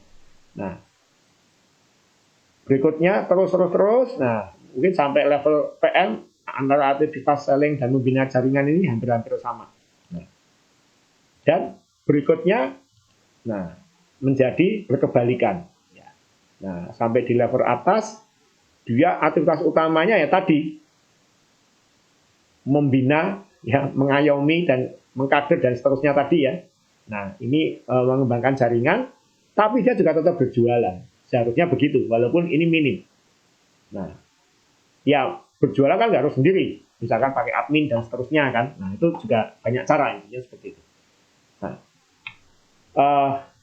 kalau dibikin keseruan itu seperti ini. Sebenarnya ini juga prinsip yang umum berlaku dalam dunia kerja. Entah di pemerintahan atau di perusahaan swasta. Orang biasanya kalau diterima bekerja di sebuah perusahaan, biasanya awal-awal itu banyak mengerjakan pekerjaan teknis. Sementara hal administrasinya itu minim. Nah, pekerjaan teknis itu saya analogikan dengan selling. Pekerjaan administrasi saya analogikan dengan membangun atau mengembangkan jaringan. Tapi sering dengan waktu, karir seseorang itu yang dalam sebuah perusahaan itu akan makin naik. Semakin naik karirnya, maka biasanya pekerjaan teknisnya itu semakin berkurang, tapi pekerjaan administrasinya semakin bertambah.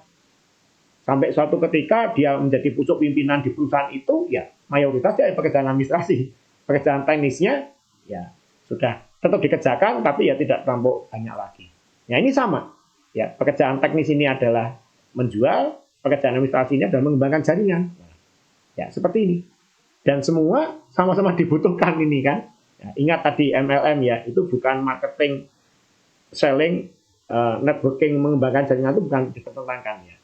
Ingat, ini namanya network marketing, bukan network of marketing. MLM, menjual, melanjutkan, mengembangkan jaringan. Nah, sehingga 3M yang harus dipelajari oleh semua mitra usaha, semua distributor, dipelajari, dipahami, dan terpenting adalah dilaksanakan. Ya, pelajari dulu, pahami, ya. Kalau pahami sudah lebih mengendap, sudah lebih merasuk kan, dan dilaksanakan. Karena kalau hanya belajar saja sebelum betul-betul paham, kadang pelaksanaannya suka keliru. Jadi orang kadang meloncat, mempelajari, melaksanakan, ya penting daripada mempelajari nggak pernah melaksanakan kan. Tapi pahami betul, nah kemudian baru melaksanakan. Ya kita harus mulai dari diri sendiri dulu ya, kita harus mulai bertahap, dan akhirnya kita duplikasi ke semua jaringan kita ya, kaderisasi tadi. Nah, untuk kita semua insya Allah besok bisa maju 3M juga ya, makmur dan mandiri. Nah, tujuannya selling, tujuannya mengembangkan jaringan jangka pendek dan jangka panjang ya, agar kita bisa maju, makmur, mandiri ya. 3M juga. Ya, semoga bermanfaat apa yang saya sharingkan hari ini. Saya lihat waktu pas ini jam saya 14.57 ya, jadi pas asar. Kembali, ini adalah sebuah sharing ya, yang silakan jika ini cocok ya silakan untuk bisa diadopsi, tapi kalau ada yang tidak tepat ya silakan, ini bukan sebagai sebuah keharusan, ini adalah sebuah sharing saja.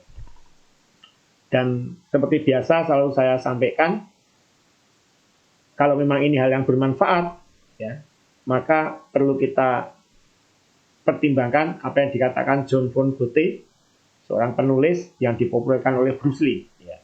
Knowing is not enough, we must apply. Willing is not enough, we must do. Knowing is not enough, ilmu saja tidaklah cukup. We must apply, kita harus mengaplikasikannya, kita harus mempraktekkan. Ya, hari ini saya sharing mengenai sebuah informasi, mengenai sebuah ilmu.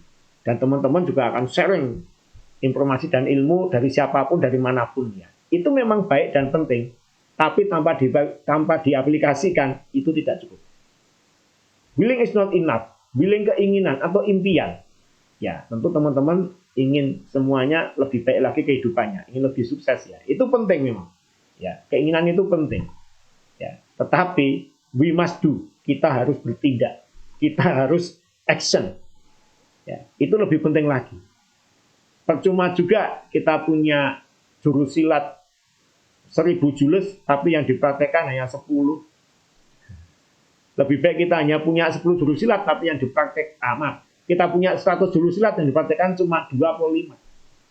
Punya 100 jurus yang dipraktekkan 25. Ya lebih baik hanya punya 10 jurus silat, praktekin 8, 9, bahkan 10-10-nya. Syukur-syukur punya 100 jurus silat, dipraktekin 90, bahkan 100 kan. Nah gitu. Nah jadi, knowing is not enough, we must apply. Willing is not enough, we must do. Nah, semoga apa yang saya sampaikan ini ada manfaatnya bagi teman-teman dan bisa lebih membuka lagi perspektif ya, apa itu dunia network marketing, dan akan bisa lebih luas lagi memahami dan akan lebih bisa menjalankannya dengan lebih efektif, lebih efisien ke depannya, sehingga kesuksesan teman-teman bisa lebih mudah dan lebih cepat dicapai. Nah, semoga semua teman-teman di sini yang khusus mengikuti acara ini dan semua mitra nasihat dari luar sana sukses dan barokah. Sukses penting, tapi barokah ini juga lebih penting lagi. Sama, sukses dan barokah itu adalah sekeping mata uang dengan dua sisi yang saling melengkapi. Bukan untuk dipertentangkan, tapi untuk dicapai semuanya. Network marketing, menjual, mengembangkan jaringan, bukan untuk dipertentangkan, tapi untuk saling melengkapi, sehingga bisnis ini bisa berjalan dengan baik. Oke? Assalamualaikum warahmatullahi wabarakatuh. Semangat pagi! Semoga sukses dan barokah. Terima kasih, sampai jumpa di episode sharing berikutnya.